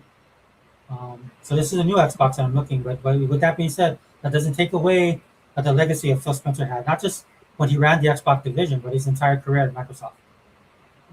And I just wanted to acknowledge that. No hate towards Phil, man, and nothing but respect towards the man that built the Xbox that we have today. So, Second Man, you want to say some things in closing? Oh, Second Man, are you there? Yeah. I'm here. Oh, okay. Did you want to say anything in closing? Yeah. So I'd like to do a closeout too. I want to thank Phil for coming in when we really needed some Yeah. positivity about Xbox, man. Because I came into that with bombarded with people. Like I came off of the 360, and I was so happy, real quick, for my aunt to get me the when she worked at Walmart to get me the Xbox One, the big one. Yeah. Very happy to get that. And then when I came on to the YouTube scene, I seen all this stuff about them bashing it and people suck that are on Xbox and everything like that. Mhm. Fast forward to when Phil's took over, I have to thank him too. Thank you so much, you know, Phil, brother, for what you did for us as Xbox, true Xbox gamers and Mhm. fans of Xbox, man. I just believe that he's helped save Xbox, Yeah. bring Xbox to the forefront again where it belongs. You know what I mean? He done a lot with the Xbox One S. When he brought out that One S, man, that was great. It was the first gaming system to have a 4K Blu-ray player in it Yeah. that was affordable, and people ran out in droves and bought those ones, and they traded in their old ones. And yeah, that thing looked really cool too, man. It was very nice, white, sleek, really awesome little system, you know. And that's where he started with that. That was his system. That and the One X, you know, this and even the Series, you know, those were his babies. And you know, and he took us further, man, with all the games we got, the studios he acquired, that he got. We were happy about that. The Call of Duty, Activision, Blizzard thing, we were very happy about that. There was a lot of people that were salty about that. But what Phil Spencer was doing was Mhm. laying the concrete, in my opinion, for Asha Sharma too, to gave her the helm to take over for Xbox, man. And Yeah. I think she's going to clean up house pretty well.